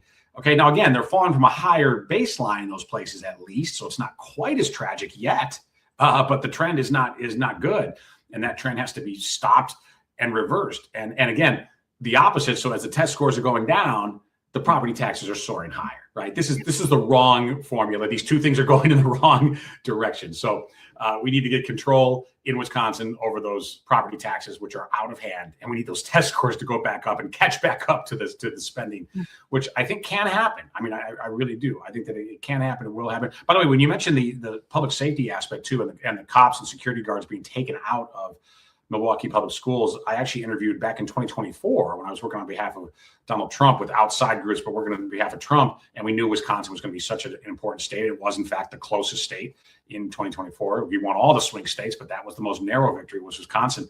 I interviewed 2 Black moms in the city of Milwaukee, and they were just fantastic. They were represented by Wisconsin Law and Liberty Center, actually, in the lawsuits. They were suing to get the cops and the security guards put back in, because these were Black moms who say, we're worried about the safety of our children. And the administrators claim that it's racist to have security, that it's racist to have cops, in and around the buildings. It's the opposite, actually, right, of racist, because a lot of these places aren't safe, which, again, we know it from the teachers as well, that they don't feel safe.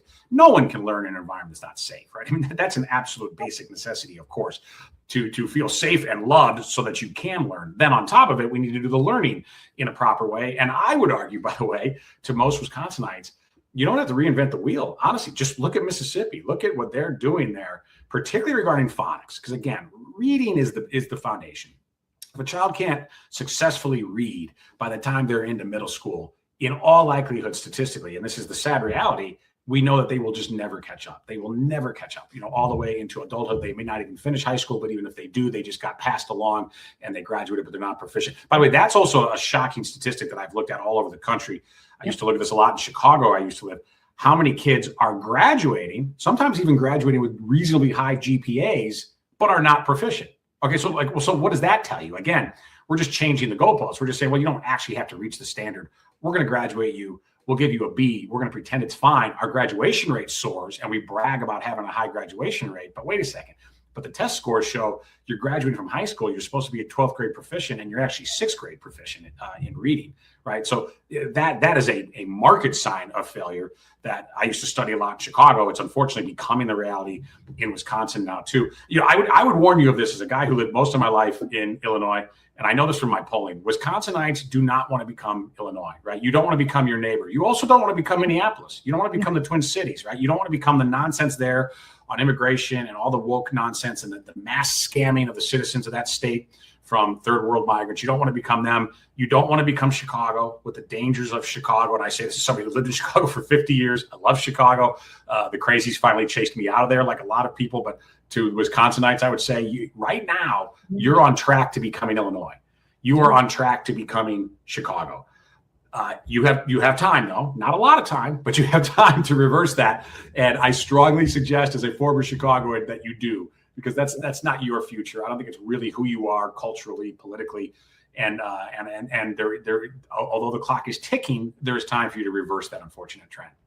No, you're 100% right. We do not want to become Minneapolis or Illinois, Chicago. I have too many friends that live in those states, or they're refugees from those states who have moved to Wisconsin, and they see the writing on the wall. So this is our moment in 2026. We really need to show up, because We do not want to let the barbarians inside of the gates. They already have too much already. There is a chance to turn it around, like you said, but we have to. We absolutely must be engaged and involved and make sure that the right candidates are in office to protect our children. I like what you said, that we oftentimes it's easy to focus on Milwaukee. I mean, what they're doing is horrific, especially because they're doing it in the name of equity, because they're championing Black and brown children. And in fact, what they're doing is actually hurting Black and brown children. And then they want to take away the only life raft that these families have, school choice. There are waiting lists. Parents are desperate to get their kids out of Milwaukee public schools and get them into charter schools and get them into Lutheran schools, Catholic schools that participate in the choice program. It's the only chance their children are going to have for a better future. And Democrats, all they want to do is just pull the rug right out from under these families. And it's appalling that this is another subject that is never talked about by the mainstream media, that it is poor middle class families, families that come from, that are minority groups. They are the ones that they benefit from choice programs. And yet all you ever hear from the teachers unions and from Jill Underly, the current DPI head, and Tony Evers, the governor, and Democrats that are in the Assembly and Senate, is that the whole reason why education is failing is because of school choice. It's such a small amount of money. And the schools that accept choice, they are underfunded. They don't get the full amount. They only get 3/4 of the money. And yet they succeed. They have fewer resources. They don't have the fancy buildings, but they do have heart, and they're willing to do what it takes to educate kids, unlike public schools. Yeah. And, Wisconsin used to, again, on this aspect specifically of educational choice, right, and empowering families instead of school systems, Wisconsin was a leader in this topic, really, and was at the forefront of it. And it used to be bipartisan, right? Democrat state legislators from Wisconsin were at the forefront of making that a reality in Milwaukee. And it's been quite successful. You're right. It's too small. It should be bigger in scale. But the reality is the people that are benefiting are really benefiting. And it used to be bipartisan in Wisconsin. Unfortunately, now the Democrats have gotten to be so radical that this is no longer an issue on which they can have any common sense or any compassion for these families or these kids. They just have to be lockstep. We are anti-private choices. We are anti-parents having choices, including privatized schools. Why? Because we are slaves effectively to the bosses of the teachers' unions, unfortunately. And so it's no longer a bipartisan issue. And every single Democrat of any prominence in Milwaukee, including David Crowley, in Wisconsin, including David Crowley, is against the school choice model, which is working. And the data show it's working. And this is interesting, too. I talked, Scarlett, to a couple of Hispanic, and you and I are both Latinos, and I spoke to a couple of Hispanic moms in Milwaukee. Unfortunately, they didn't want to go on camera, which I understand. Some folks just don't want to be out there politically. They see risk in that. But both of their children in Catholic schools, of course, the Hispanic community, very Catholic overall, both of them in Catholic schools via school choice programs in Milwaukee, and thriving, and in schools where they are loved, where they are safe, where they are doing well in educationally, where they're also, yes, learning about their faith, which is very important to these mothers. And they're not wealthy people, but why shouldn't they have that same opportunity that wealthy people have all over America? And they love the school choice program in Milwaukee. So I sure hope that is another motivating reason to make sure that David Crowley cannot bring the failures of Milwaukee to the state, to the entire state of Wisconsin, and hopefully that Tom Tiffany gets the endorsement of the people of Wisconsin to say, you know what, the Democrats have really failed education in so many ways. They want to ruin one of the small examples of success in education, which is school choice. Let's give the Republicans a try on this. Let's give Tom Tiffany a try on this. And I think that's going to happen. But all of us need to work hard between now and November to make sure that these issues are exposed. And you're doing such a great job of that with the platform you have, which I know is really significant in that state. But we all have to continue to really work on this between now and November.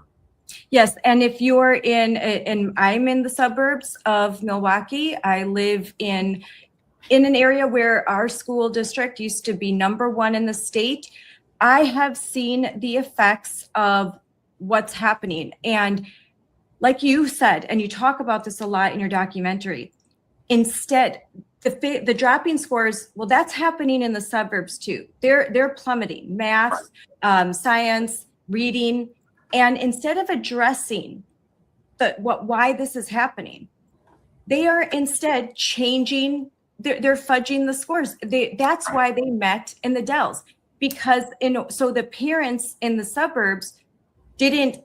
I mean, they get very upset when it comes to education. I live here, and I'm telling you, it doesn't matter if you're a Democrat, if you identify as a Democratic Socialist or Republican.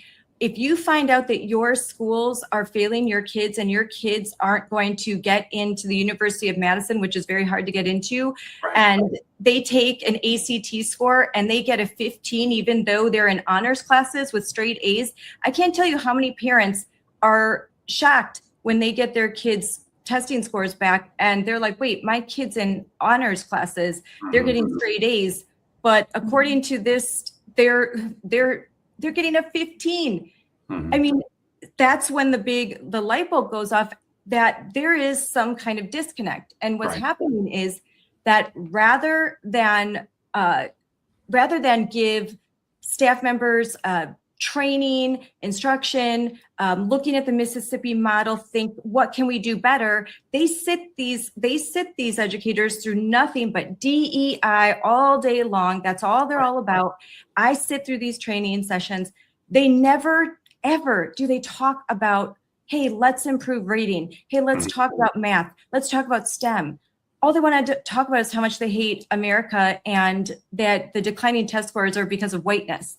And what a great way to keep your job and to pat yourself on the back and not take any accountability while children are essentially graduating from high school, reading at a 5th, 6th grade level. And that's why this is all so important. We have to hold these people accountable. And we have to, as parents, we have to be willing to look at our school district and say, you know what, we may love our teachers, but there is something rotten here. There is something going on at a higher level that is making it difficult for teachers to do their job. And we have a broken system. Yeah. No, and that's such an important point too, that, by no means are we indicting teachers, many of whom are trying really hard to do their job as well as they can do.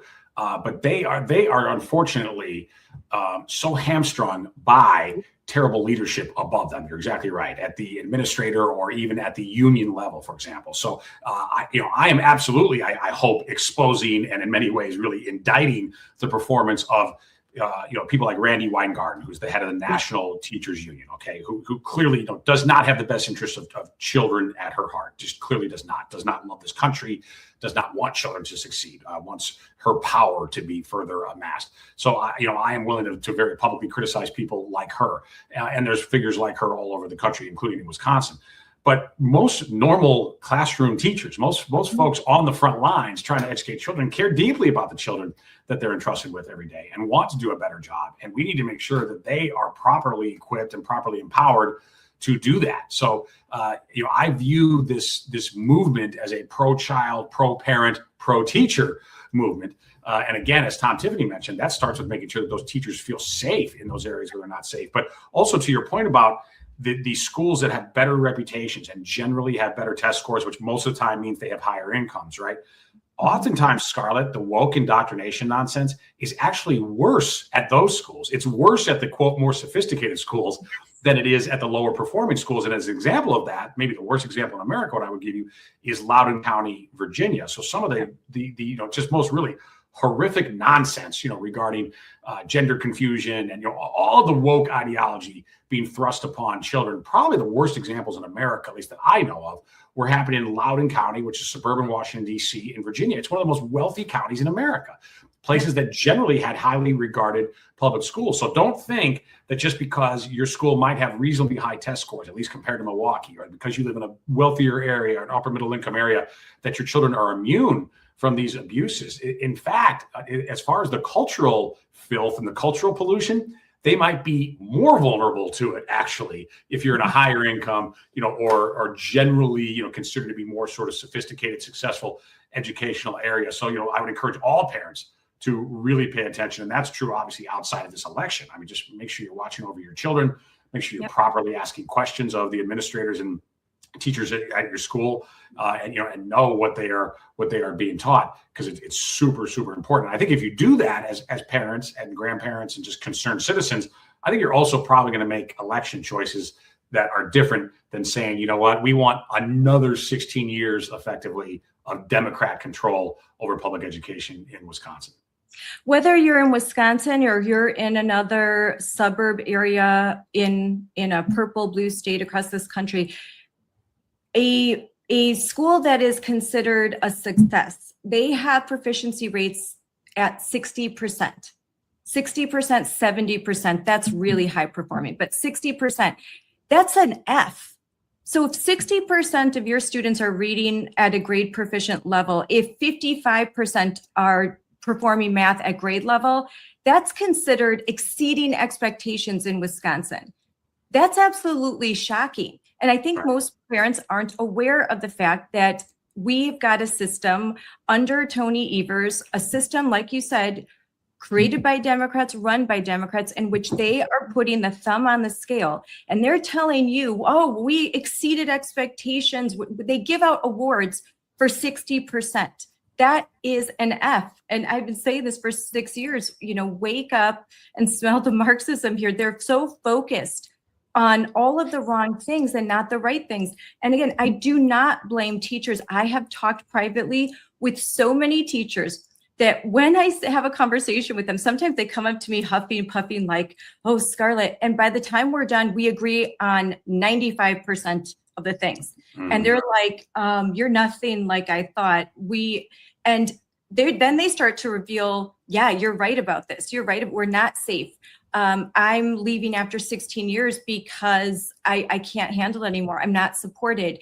It's too rigid. They don't even allow creativity. They don't allow teachers to actually do their job in the best way possible. And there's something that you talk about before we end. I think it's really important to note that in your documentary, you mentioned that while there's declining enrollment, and this is true in Wisconsin and across the country, there's declining public school enrollment for many reasons.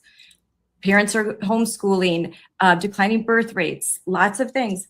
There is increasing hires in staff. Yeah. Those aren't teachers they're hiring. Yeah. Those are administrators. Many of them operate on the DEI level. So when we say that they are hiring more, they're not specialists in reading, they're not math specialists, they are not teachers. Teachers are not getting, they're not receiving inflationary raises, they're not supported, they don't get the tools that they need, and we're hiring less of them, and we're hiring more administrators. Yeah. No, this is another one of these sort of X graphs, right, where two things are going in the wrong direction. So you've got fewer kids, right, fewer kids, but more staff. How does that make sense? Well, it obviously doesn't in the real world make any sense. Kind of like the other thing I was talking about, the other sort of X graph to go in the wrong way of property taxes soaring while test scores plummeting. So we want to reverse those X's, and would love to see more children, of course. Would love to see a higher birth rate. But regardless of whether or not that happens, the point is, with fewer and fewer students, and you're right, this is happening all over the country, you shouldn't be adding more and more staff, right?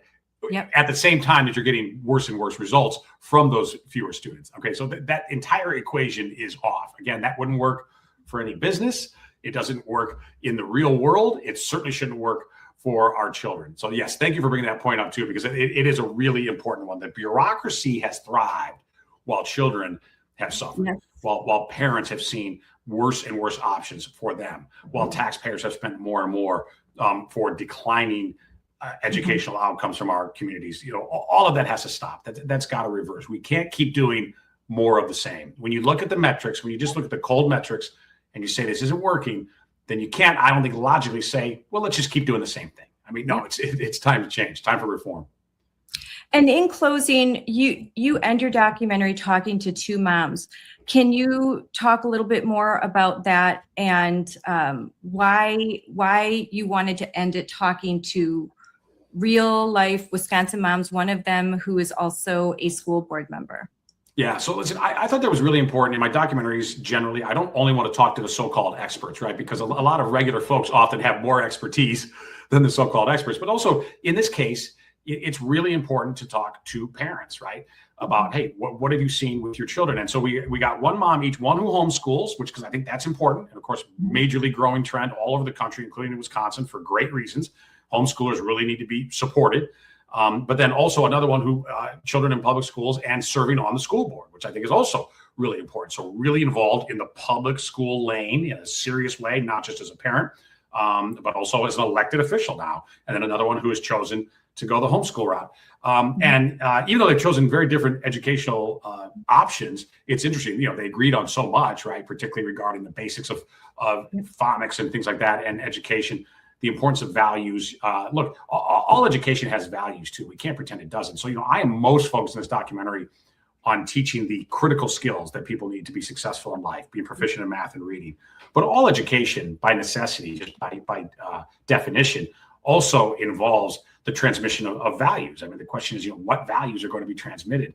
And for a very long time in American history, it was largely the civic values, right, of love of country, patriotism, pride in this nation, recognizing that, yes, of course, like any human institution, we have lots of flaws and we've had lots of blemishes, during our history. But on the whole, it's been a magnificent journey to be an American over the decades and centuries. And it's an incredible gift today.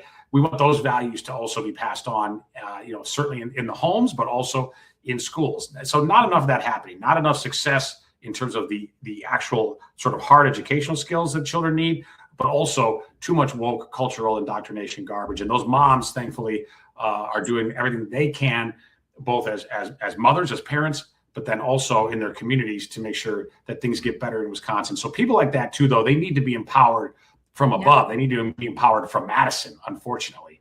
And that's what we're also working on changing. Well, where can people, and I'm adding, where can people find, now we aired this before this interview, but where can people find this, and let us know how they can learn more about your work? Yeah, please go to CortesInvestigates.com, Cortes with an S at the end, CortesInvestigates.com. It's all there, all the content. It is free. We don't try to monetize this. We just want as many people to see it as possible. So please watch it, share it. We try to keep our documentaries, relatively short, the 30-minute time frame. I think you'll learn a lot. I think you'll be angry, but then I also think you'll be inspired to take action. At least I sure hope you will be into November. And you don't have to be from Wisconsin to learn something from it, because what's happening in Wisconsin, it's happening everywhere.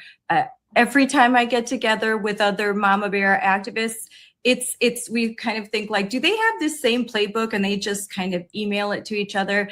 What's happening here is happening everywhere. So you do not have to just be from Wisconsin to glean and learn from this. You're going to see what's happening in your area and your state reflected.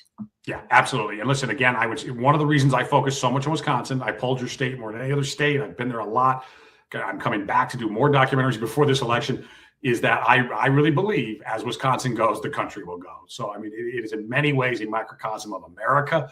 And so you're exactly right. This matters to everyone. And Scarlett, thank you for doing such important work on behalf of your children, your community, your state, this country. You're a really, really important voice out there. And I know your platform has only grown. And I think that's a great thing for you and for the country. Thank you so much. Thank you for coming to Wisconsin and telling the truth, the good, bad, the ugly, and because we are an important state. And I do think that we're a bellwether. And so it's really important that Wisconsin, like we've got to wake up and do the right thing. Thank you so much, Steve. I look forward. Hope maybe I'll see you when you're here next week. Wonderful. Thank you, Scarlett. Bye. That was a great interview. Steve Cortes is amazing. I'm hoping that I can see him when he's in Wisconsin again next week. But time was going so fast, I forgot to mention this breaking story. So I'll talk about it now. So David Crowley, the Democrat who will be running against Tom Tiffany in the upcoming November gubernatorial election in Wisconsin, this was just revealed. He sponsored a bill to put tampons in men's and boys' bathrooms, including public schools in Wisconsin. He wanted to put tampons and pads, sanitary napkins in all public facilities, including public schools. And there was no caveat made that, of course, not boys' bathrooms. No, in order to be equitable, these tampons and pads needed to go in the boys' bathrooms. So this was a bill that didn't see the light of day because Republicans, that's why it was stopped. But if he were to be elected governor, if Democrats could get control of the Assembly, the Senate, guess what they're going to do? They're going to put tampons in your son's elementary and middle school and high school bathrooms. Yes, because men can menstruate. This is the insanity, okay? And I think people say, oh, why is this important? Because if there's a candidate that can't stand up for biological reality, a candidate who doesn't have the gumption, the courage to say, no, we should not put tampons in a third grade boy's bathroom, then why would you vote for that person? How can you trust them? It's a bellwether issue. It's a bellwether topic. If they think men menstruate, if they think men can get pregnant, if they would want to change the Wisconsin statutes to remove the word mother and replace it with inseminated person, then you can't trust them on anything. Their brain is fried. They do what they're told. Because I can guarantee you, Dirk McGurk sure doesn't think that there should be tampons in a boys' bathroom. David Crowley doesn't actually believe this stuff, but he's going to do it.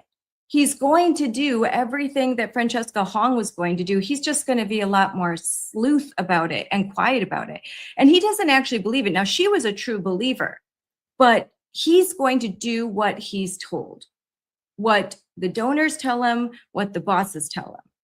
I think he's an empty suit that's going to do what is told, and that's not who I want running the state. Because then, who is actually running our state? That's a big question that I've been asking for the last 8 years. Who's in charge? And because I certainly don't think it's Tony Evers, who can't even throw a football and is napping most of the day. So who's in charge? And I think it's problematic. I mean, I won't even go into the whole election because that was just, no one's going to talk about it because, that Milwaukee did it again. Someone that had dropped out of the race was polling in the single digits. Suddenly just, ooh, wow, it's a miracle. It's a miracle that the Democrats got their chosen candidate who had dropped out of the race, who just re-entered the race during the time of early voting, just somehow walked away with the nomination. But I digress. I think that everything that we talked about is so important because it's not talked about. When I was running for school board, it's an issue that we tried desperately. We didn't have a lot of funding, but we were not just running on COVID and masks and COVID policy that isolated children that didn't make any sense, quarantine periods that were outrageous, forcing kids to do the dumbest things, wear masks while they were playing basketball, wearing masks around their chin, all of the silly, stupid, bureaucratic rules created by Dr. Fauci, who now with the Fauci diaries, it's revealed was just a complete narcissistic, jerk who didn't know what he was talking about. So it wasn't just about that. That was the start. But suddenly, once we started doing open records requests and once we started to pay attention and we were following DPI and we were asking questions of our school board, we realized that, hey, every year, the Wisconsin DPI moves the goalpost. The requirements to exceed expectations, they change every year. 5 points, 6 points. That threshold keeps the standard, it just keeps getting lowered and lowered. And it's lowered so that suburban schools can exceed expectations, despite the fact that the suburban school children are testing worse every year. Now, COVID, we saw, I can pull that up again. We saw that huge cliff nationwide. We saw it like, boom, look at that. And now you see a little tiny bit of recovery. So, but this decline wasn't all COVID. There's a lot of reasons for it, but COVID just accelerated this decline. And we're really struggling in reading and math to get back even at the levels we were in 2015. And those weren't anything to throw a parade about. Those levels in 2015 were still below average in the world. These weren't great. It's not like in 2015 we were celebrating how wonderful education was. I was moving my kids from public school to private school before this because of what I was seeing. But I had all my kids in public school, and I slowly started to move them out, the younger ones, into a private school, because when I had them tested, they were 2 grades behind the local private school. And I was shocked. I was shocked to learn that there was so much they weren't. And because we had moved to the area that I live specifically because of the school system, because it was rated number 1. Everyone said, oh, this is the best school system. We thought, oh, this is great. We have 5 children. It's hard to pay tuition for 5 kids. I traveled around. I'd homeschooled my kids. I'd put them in private school. We thought it would be great if we lived in this area where we didn't have to do that anymore, where they had a great public school system. And turns out we had come in as the real decline had begun. And that, like 2008, 2009, and that's when President Barack Obama is elected. And I think, and I'm not going to just say, no child left behind. And then we had Common Core under Obama. I mean, that facilitated a lot of decline. The woke education that I was completely unaware of at that time, that was affecting the way that our children were educated. This is all the Democrats for the most part. Now, there are Republicans that have gone along with it. There are fewer, and I don't want to make this a Republican-Democrat thing. It's just that the Democrats are so aligned with teachers unions that is a marriage that dooms public education. Teachers unions and Democrats are one and the same. Teachers unions are just a funding mechanism for the Democratic Party, and they are the boots on the ground. So you cannot see a way for there to be real change because teachers unions and the Democratic Party are so intertwined. And this documentary mentions somebody, let's bring him up, Rahm Emanuel. He's the one that just recently sort of blew the lid on all of this when he said in an interview that Democrats lost the plot, that they got so intertwined with this sort of woke education nonsense and allowing boys and girls bathrooms and fighting like to the bitter end for boys to participate in female athletics and anti-ICE protests and BLM rallies in elementary schools. He's like, we lost the plot. And then the person interviewing him says, well, can't you do both? And Rahm Emanuel rightly says, no, we clearly can't. Look at these numbers. Look at these numbers. We can't do both. Look at these numbers. I'm going to pull them up again. This is a result of education policy that has been implemented by Democrats and teachers unions, and now Democratic Socialists of America. Like Corey DeAngelis says, they are diploma factories. They use our classrooms as indoctrination camps, and they're run by teachers unions. And the more and more that we can wake up teachers and say, like, you've got to understand that you too are a cog in this system. If you care about educating kids, if you care about the future of America, then you need to care about what's happening to education right now. And in Wisconsin, that's because of Democrats, Tony Evers, Democrats in the Assembly, Democrats in the Senate.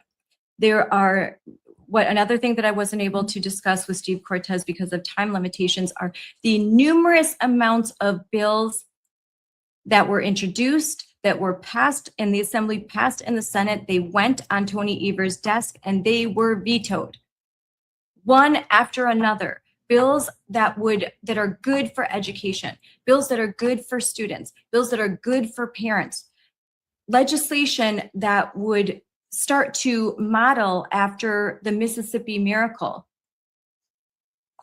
It's teachers unions cannot see any ideas that aren't born out of the gender studies program in Harvard. They can't see any of these succeed. Anything that involves private donations, private schools, religious organizations, just conservatives, even center-right think tanks, more libertarian think tanks, anything that isn't dyed-in-the-wool woke, waving a trans flag, any sort of solutions that aren't seeped in Marxism and gender ideology and critical race theory, they cannot get the light of day because all institutional power is held by radicals. And I don't think these radicals are very smart, but they do get paid a lot. And this is job security. So the more that we can just wake people up and say, look at your child's ACT score and stop being in denial that you live in a good school district. If you lived in a good school district that was doing their job, your child who's getting A's and is in honors classes, wouldn't be getting a 19 on their ACT. They'd be getting a 33 or 34, and they could attend the college of their dreams. Instead, you're paying a fortune to hire some counselor that's going to coach your kid to get into school you've never heard of, and then they can either go deep into debt, or you can write a big check, or you can take out a big loan because they can't even get into the state school that your tax dollars pay for, because it makes more sense for them to take out-of-state students who can pay more money. Again, it's a broken system. It's broken from preschool, where DPI has gender expansive resources for 3K, 4K. They're focused on equity, and then you go all the way up to higher education. It's a broken system. Here's what has stayed with me. Not the money, not the resort. It's that nobody in Madison thought any of this was strange. 88 people, 4 days, $250,000, and a piece of paper at the door saying you may not write down what happens in this room. That's what happened. That was the convention just last year, Wisconsin DPI, when they saw the latest scores, all of the decline. They didn't roll up their sleeves and think, how can we fix this? They instead threw a big party and said, how can we hide this? How can we hide this so that we don't have revolts in the suburbs? They think they already have Milwaukee down and controlled. And Milwaukee parents need to do more to fight the system. But they knew in the suburbs, they'd have some real trouble when the suburban moms and dads saw these scores and saw that we're not exceeding expectations, because that's what they expect. So they hit it. They moved the goalpost. They fudged the numbers. So to the people running our schools, the administrators, that was just another day that ends in Y. A normal way to decide what your child is required to know. Understand what that tells you. They aren't hiding because they're afraid of getting caught. They think they own the media, and I guess they do, the mainstream media. They're hiding because they never have to explain themselves. They're hiding because they can, and no one will expose them. But we have Steve Cortes exposing them, Moms for Liberty, I'm trying to expose them. We have Brittany Kinzer, we've got Tom Tiffany. We've got a lot of people in the Assembly and State Senate that have been trying to expose this for years. It's not enough. We need more. To the parents who feel like they've come to this fight late, you didn't. You're here now, and that's all that matters. Because the people that they are protecting, it's never your child, it's themselves.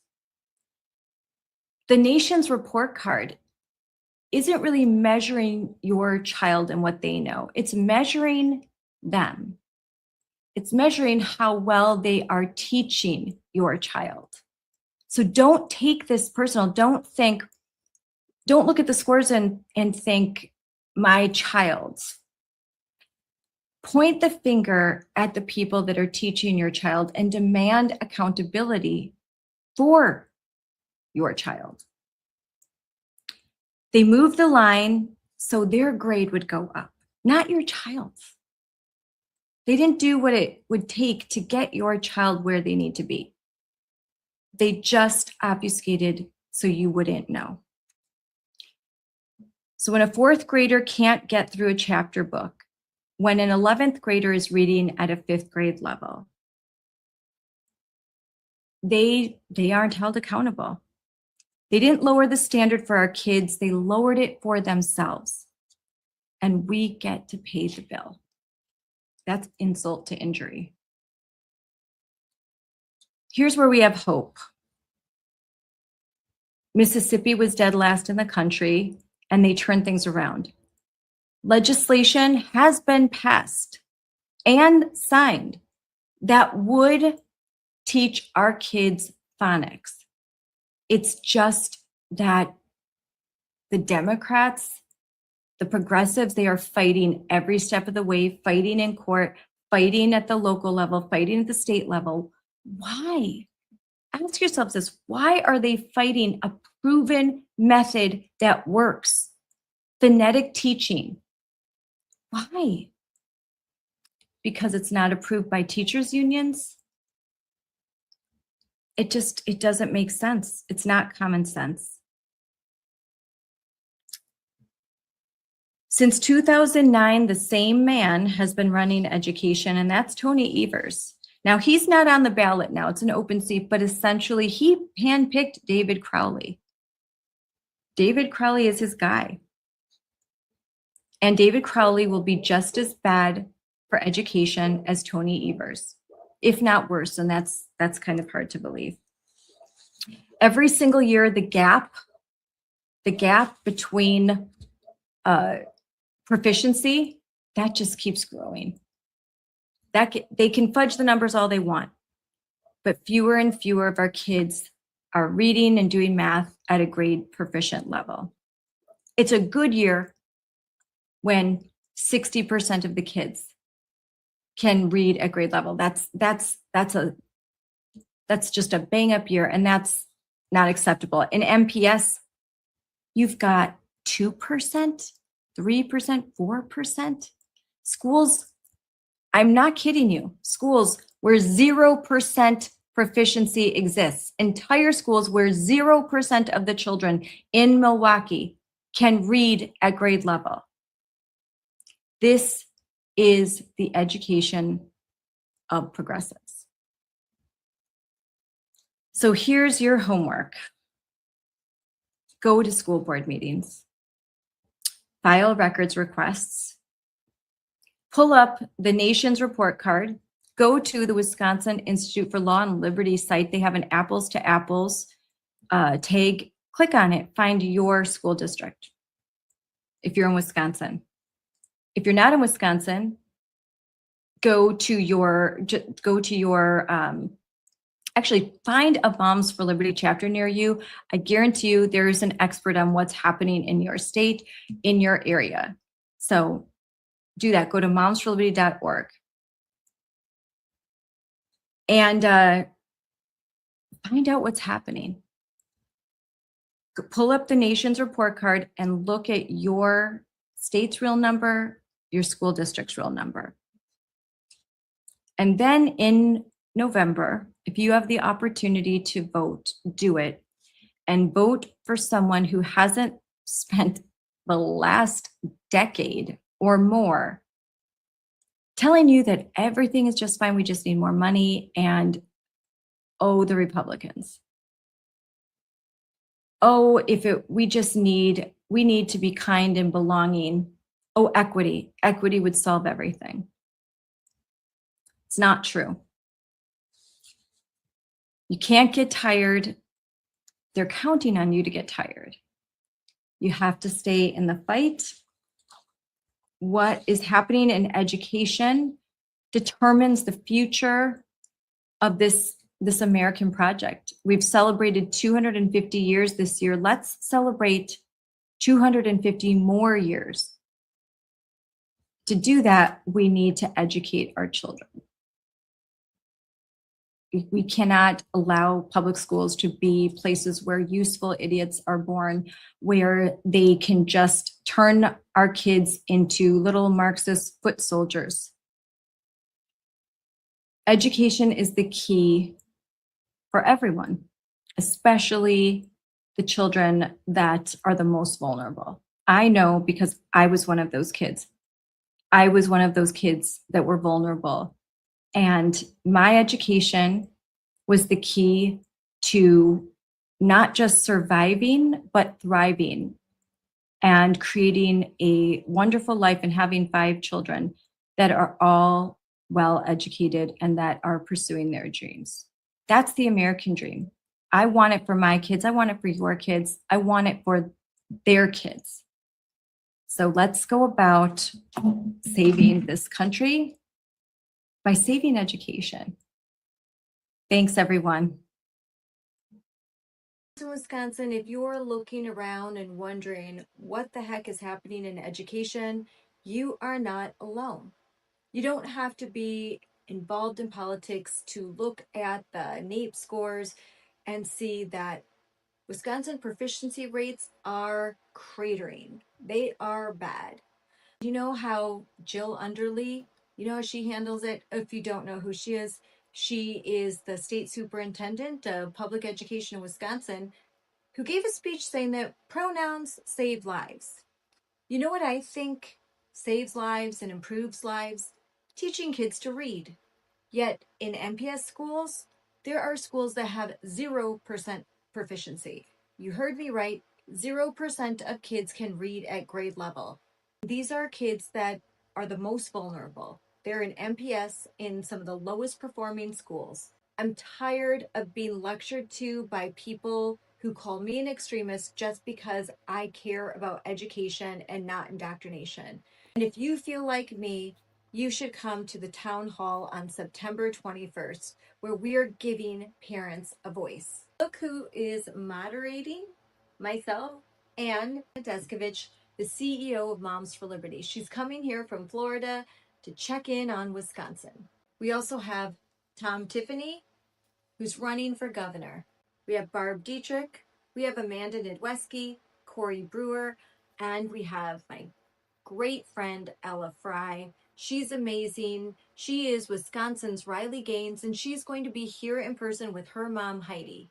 We also have my very good friend Jolene. She is a chapter chair in St. Croix County, and we're going to talk about the New Richmond Miracle.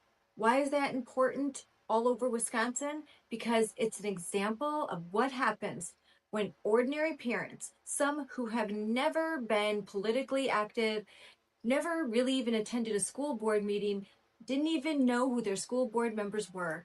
But when they realized that there was a policy that was putting boys in their daughters' bathrooms, they organized. Moms for Liberty helped them, but the students, they made all the difference. This is an example of how you can make change in your community. You don't have to just sit down, shut up, and take it. This is a free educational town hall, and we're going to talk about lots of issues. We're going to talk about parental rights. We're going to talk about the state of education in Wisconsin, but we're not going to do all the talking. You get a voice. You get to talk. There'll be an open mic. This isn't a place where you're going to get talked at. You're going to be part of the conversation. And with a really important election coming up in November, isn't it time that you were a part of the conversation? All viewpoints are welcome, but I particularly like those non-woke ones. Hey, you want to challenge our ideas? Come and do it. We're here. We can handle it. We stand by what we believe in. They call us extremists. We're not. We're just regular moms and dads who are trying to save our country and save our state. I really hope to see you there. I think you'll learn a lot. And if you're just interested and want to come check us out, do it. It's free. Go to momsforliberty.org/townhall and learn more. If you watch this documentary and you want to do something and you want to be part of the change in Wisconsin, this is your opportunity. September 21st. And guess what? Vicki McKenna is going to be there. Vicki McKenna, the fabulous conservative talk show host on WISN 1130 and iHeartRadio, she's going to be there. You need to be there too. Calling all joyful warriors. It's time to get your boots on the ground in Dallas, Texas. Yep, Moms for Liberty is going to Dallas, Texas, October 8th through the 11th for our 5th annual National Summit. 4 days of training, strategy, and talking with like-minded parents from every state in the country. You'll hear from national leaders. You're going to have an opportunity to sit in breakout sessions that are relevant for you. They're built for real-world organizing.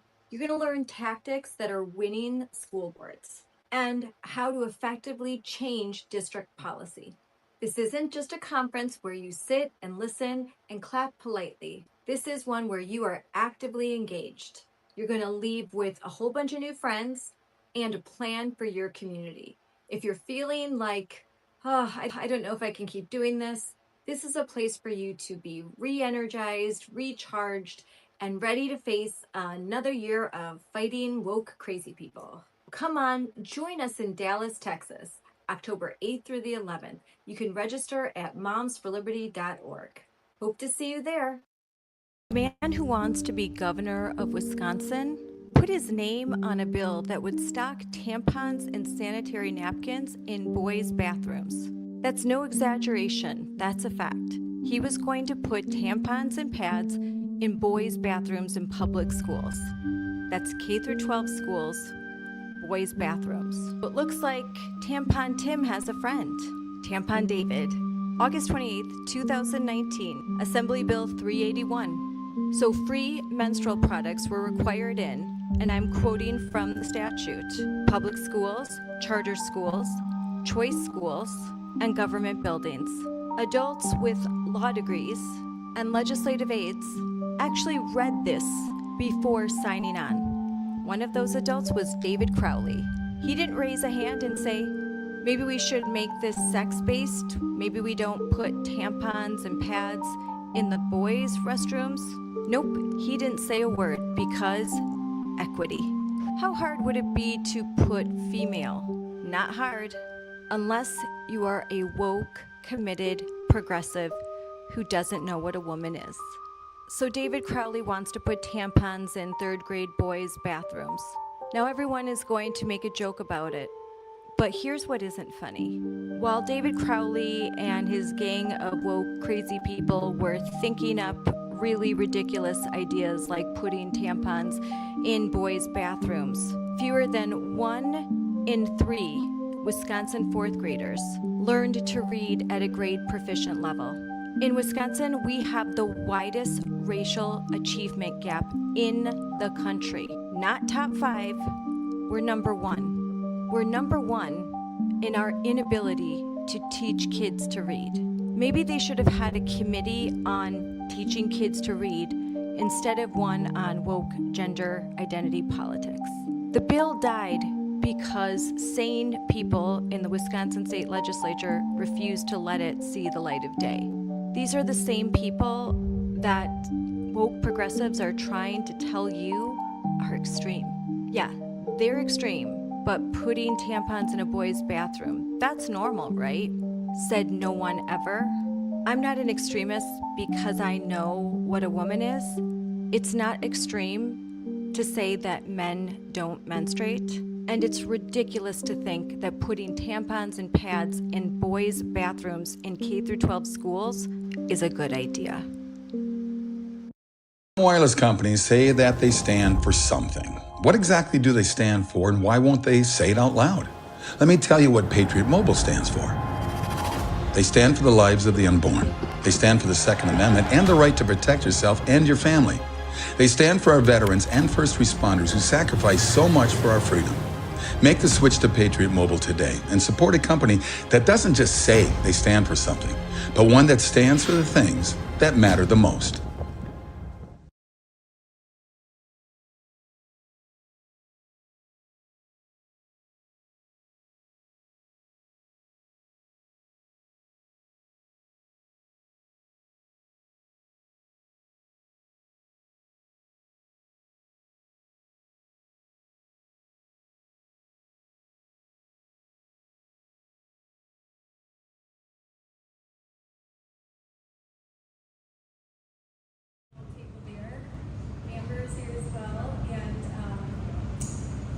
Moms for Liberty is an organization created to advocate for those who do not have a large and well-funded union to defend them, students and parents.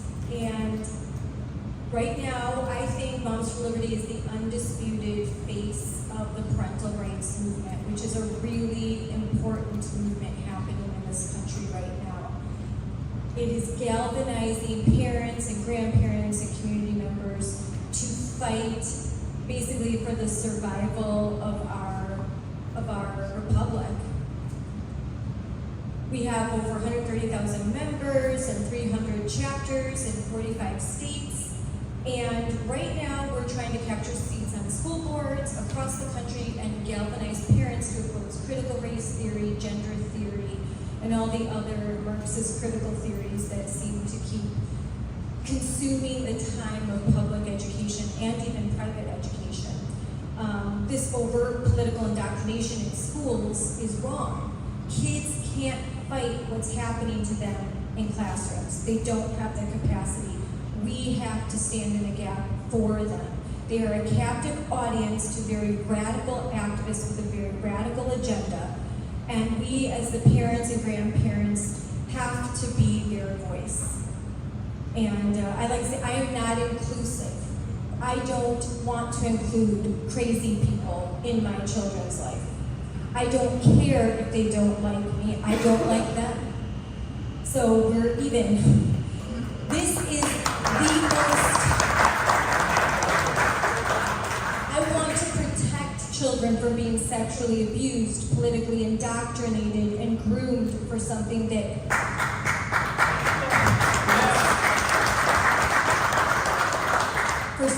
is extremely nefarious. This is the most important thing going on in the country right now. I know there are a lot of things going on, but this gets to the root of so many problems when you don't understand why are young people voting the way they are, when you don't understand what's happening in college campuses, when you don't understand why there's a generation that just blindly obeys and doesn't understand rule of law. That is not an accident, it is intentional. And for too many years, we have turned a blind eye to public education, and we have got to focus on it because it is a critical institution that the woke radicals have completely captured on every level, from preschools to colleges, universities. It's just, these are captured institutions now. This isn't a conspiracy theory. I'm going to show you that in this presentation. And that's why I like to have this, because it's really important that you see this here. Yeah.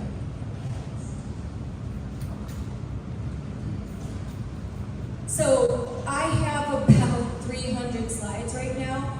I narrowed it down to what has been happening in Wisconsin over the last 2 weeks. This is the paper form. This is just 2 weeks. And that's not even everything.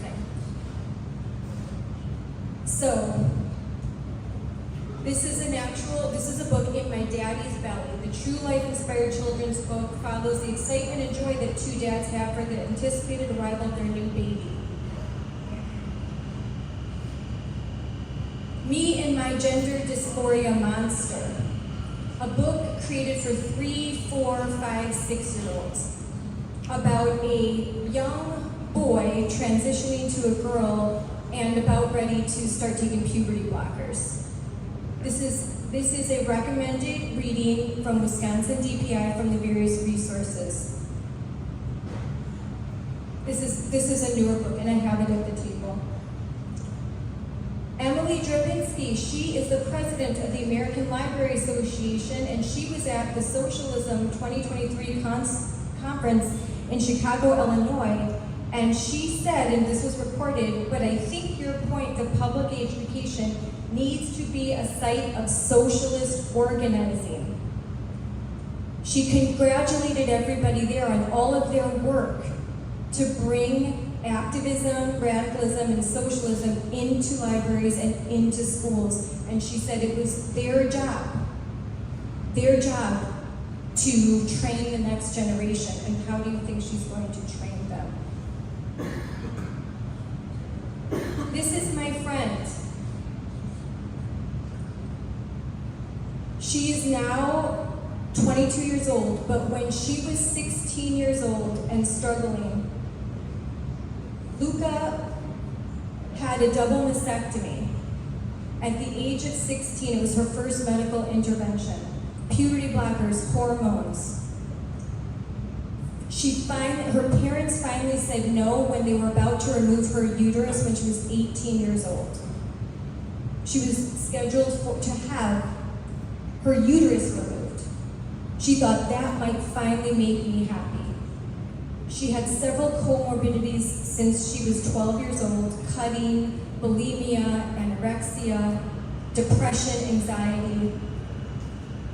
And she went online and she was told this would make her happy. She's really a boy.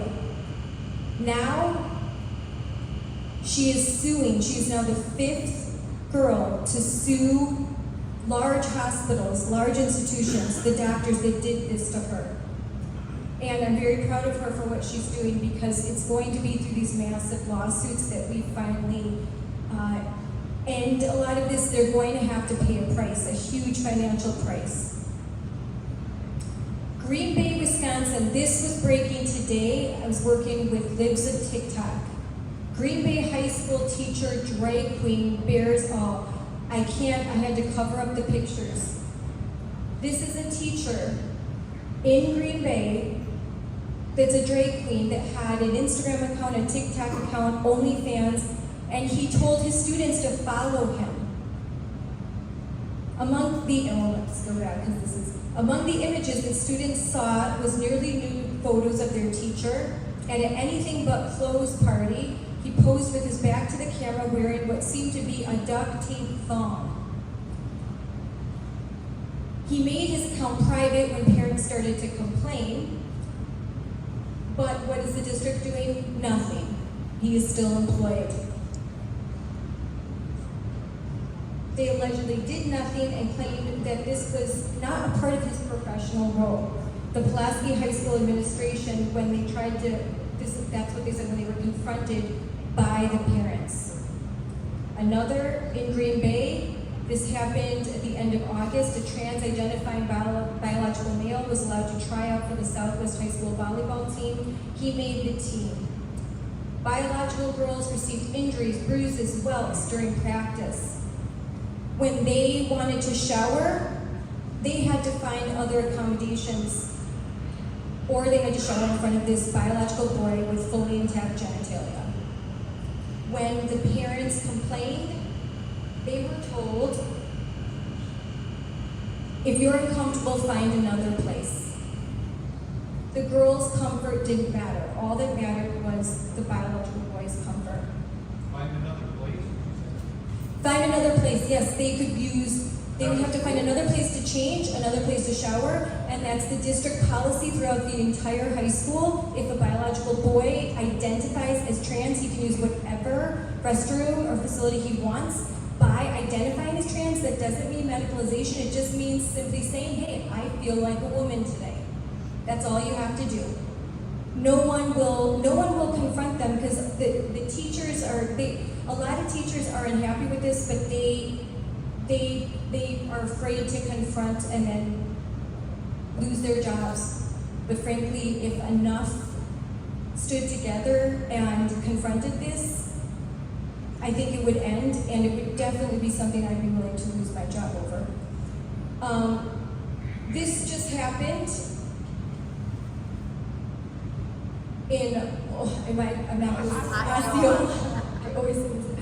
a teacher's aide was charged with sexual assault of a 9-year-old. The teacher's aide had been charged with repeated sexual assault, and finally they have been removed from the district. And this is just something this is what was told to parents. Be an ally, use your white cisgender privilege to get men and boys into women and girls' bathrooms, shower rooms, and on their sports team. Also in Osceola, this is a teacher, recently hired, high school AP Lit teacher. She herself sent around her dissertation to all the school staff. Her dissertation, Sexual Warfare. And it is the clinch covers, stepbacks, and historical romance novels in the wake of the golden age of pornography. I can't post, she had images of Penthouse, Hustler, some of these things in her dissertation. Sexually degrading language by sticking food into various areas. I could not post on social media what was in her dissertation that she shared and happily promoted. I have a feeling that parents might want to keep an eye on this teacher and be careful what she's teaching kids. I have the entire dissertation. I started reading through it. I was appalled and shocked. First of all, the grammar was horrendous. Second of all, it was a really I couldn't believe that this is how she's going to get her PhD, and I can't believe that she passed this around, and still the district thought, this is a good idea to hire her. This is River Falls, Wisconsin. Rainbow Library, Glenson. These are the flags hanging up all over the classroom, elementary school classrooms. Things to know, LGBTQ+, what that means, gender, pronouns, transgender. In the elementary school and middle schools, a Gender and Sexuality Alliance Club. Safe zone. These posters are hung up all throughout River Falls and in districts all over the state. Whenever you see this, you know that it says this is a place where people of all sexual orientations and gender identities are welcomed and affirmed.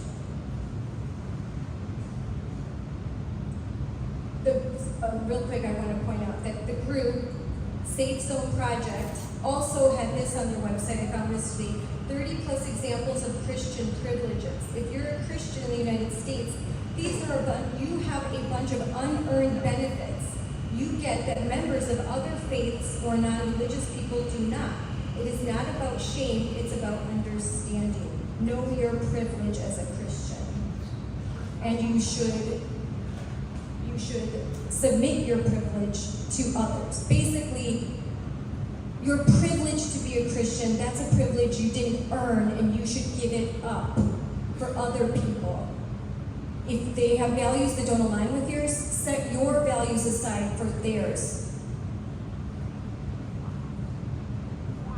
So Max Eden just posted this, and your kids can identify as a rock. Their personal pronoun, rock, self. Moon, your pronoun, moon, self. How you would use that in a sentence? Rock just went, referring to myself. If I said I just went to the store and bought myself a Coke, or Rock just went to the store and bought Rock self a Coke for Rock. If left unchecked, gender ideology has zero limiting principles and it descends into madness, absolute madness. All of this, they're called neo-genders. There are literally hundreds of them. And all of this, everything that I'm showing you can be linked back to Wisconsin DPI and their partnerships with Glenson, the Safe Zone Project, Gender Spectrum, the Trevor Project, Advocates for Youth, and many activist organizations that schools use as recruitment centers. Go a little faster. This right here, this is all linked on Wisconsin DPI, Gender Development Facts, what do young children know about their gender, children, parents and gender, gender affirmation. These are all tools to be used by parents and by teachers. Are you transgender? Elkhorn. This is a survey that was given out to students, middle school and high school, asking them very, very personal questions. They ask them, are you 10 years of age, 11, 12, 13, 14, and on? And what gender do you identify as? What are your pronouns? Are you transgender?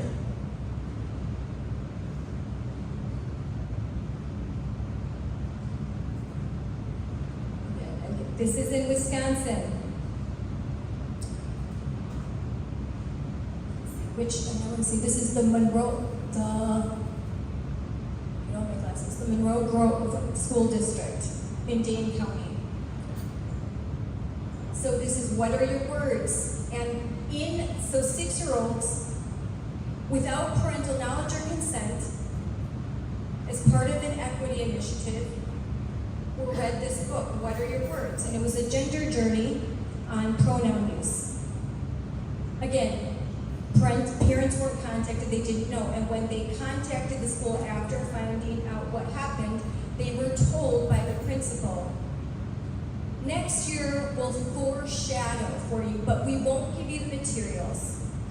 And we won't tell you when we're doing these equity initiatives.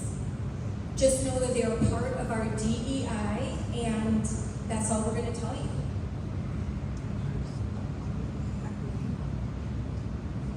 And go a little bit faster, but I think you might all know about this. If your parents aren't accepting of your identity, I'm your mom now. That was from Eau Claire. In that presentation, which is professional development, this is very important. Teachers are given professional development as part of their licensure. The teachers were told, parents are not entitled to know their kids' identities, that knowledge must be earned. Teachers are often straddling this complex situation. And in the Eau Claire Area School District, our priority is supporting this student.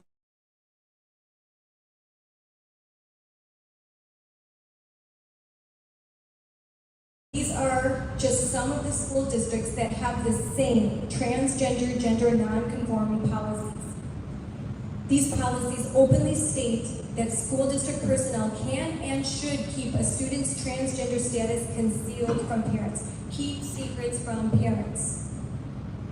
In this country, and this isn't all of them, there are 1,044 districts, 18,331 schools, and over 10 million kids that will operate under this umbrella, where they will keep secrets from parents. This was a professional development. Milwaukee Public Schools, one of the psychologists was giving this, but it was professional development, which means school counselors from across the states were in the attendance, hundreds of them. In this, they were told about furries, a furry identity, that kids can identify as animals. They can identify as rocks, unicorns. You affirm it. The kids are in charge. Whatever they say goes.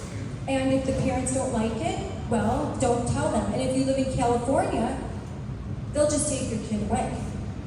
They just passed that legislation. My advice, never let your kids see a school psychologist unless you are physically present, and put that in writing. And there's a lot more. This is with the school psychologist, just more of what was given in their presentation.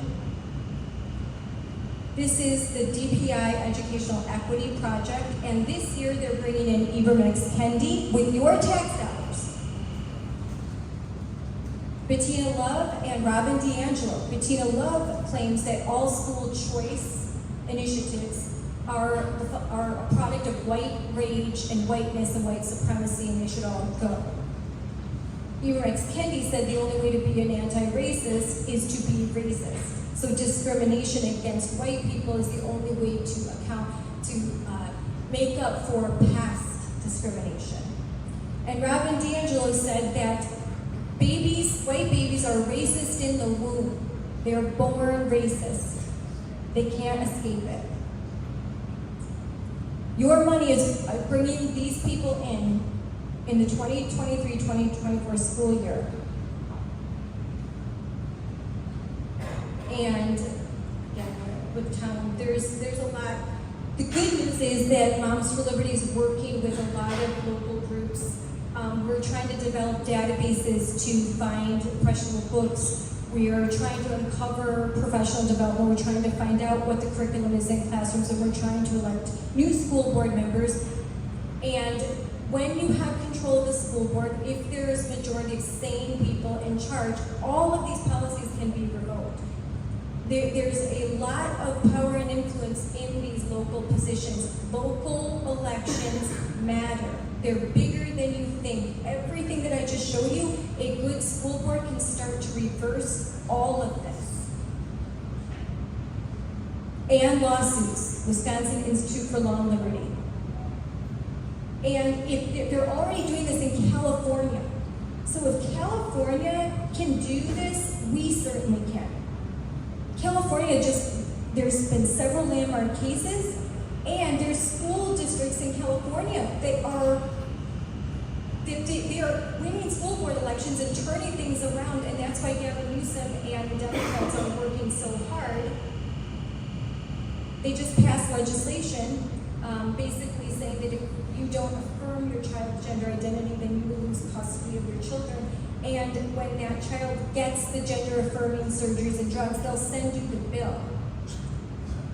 This is in Wisconsin. There's a transgender parent and non-binary advocacy caucus, and they're working against the good common sense legislation that is trying to be passed by Barb Dudrick and many of the Wisconsin Republicans that would save girls' sports, that would stop gender mutilation, that would stop these surgeries, that would ban them for minors, and that would affirm parental rights. These are all part of our Wisconsin legislative priorities. And if you can come to the table in the back and learn more, but this was a recent article. We are growing, and they call us extremists. I call us sane. And that's it for now.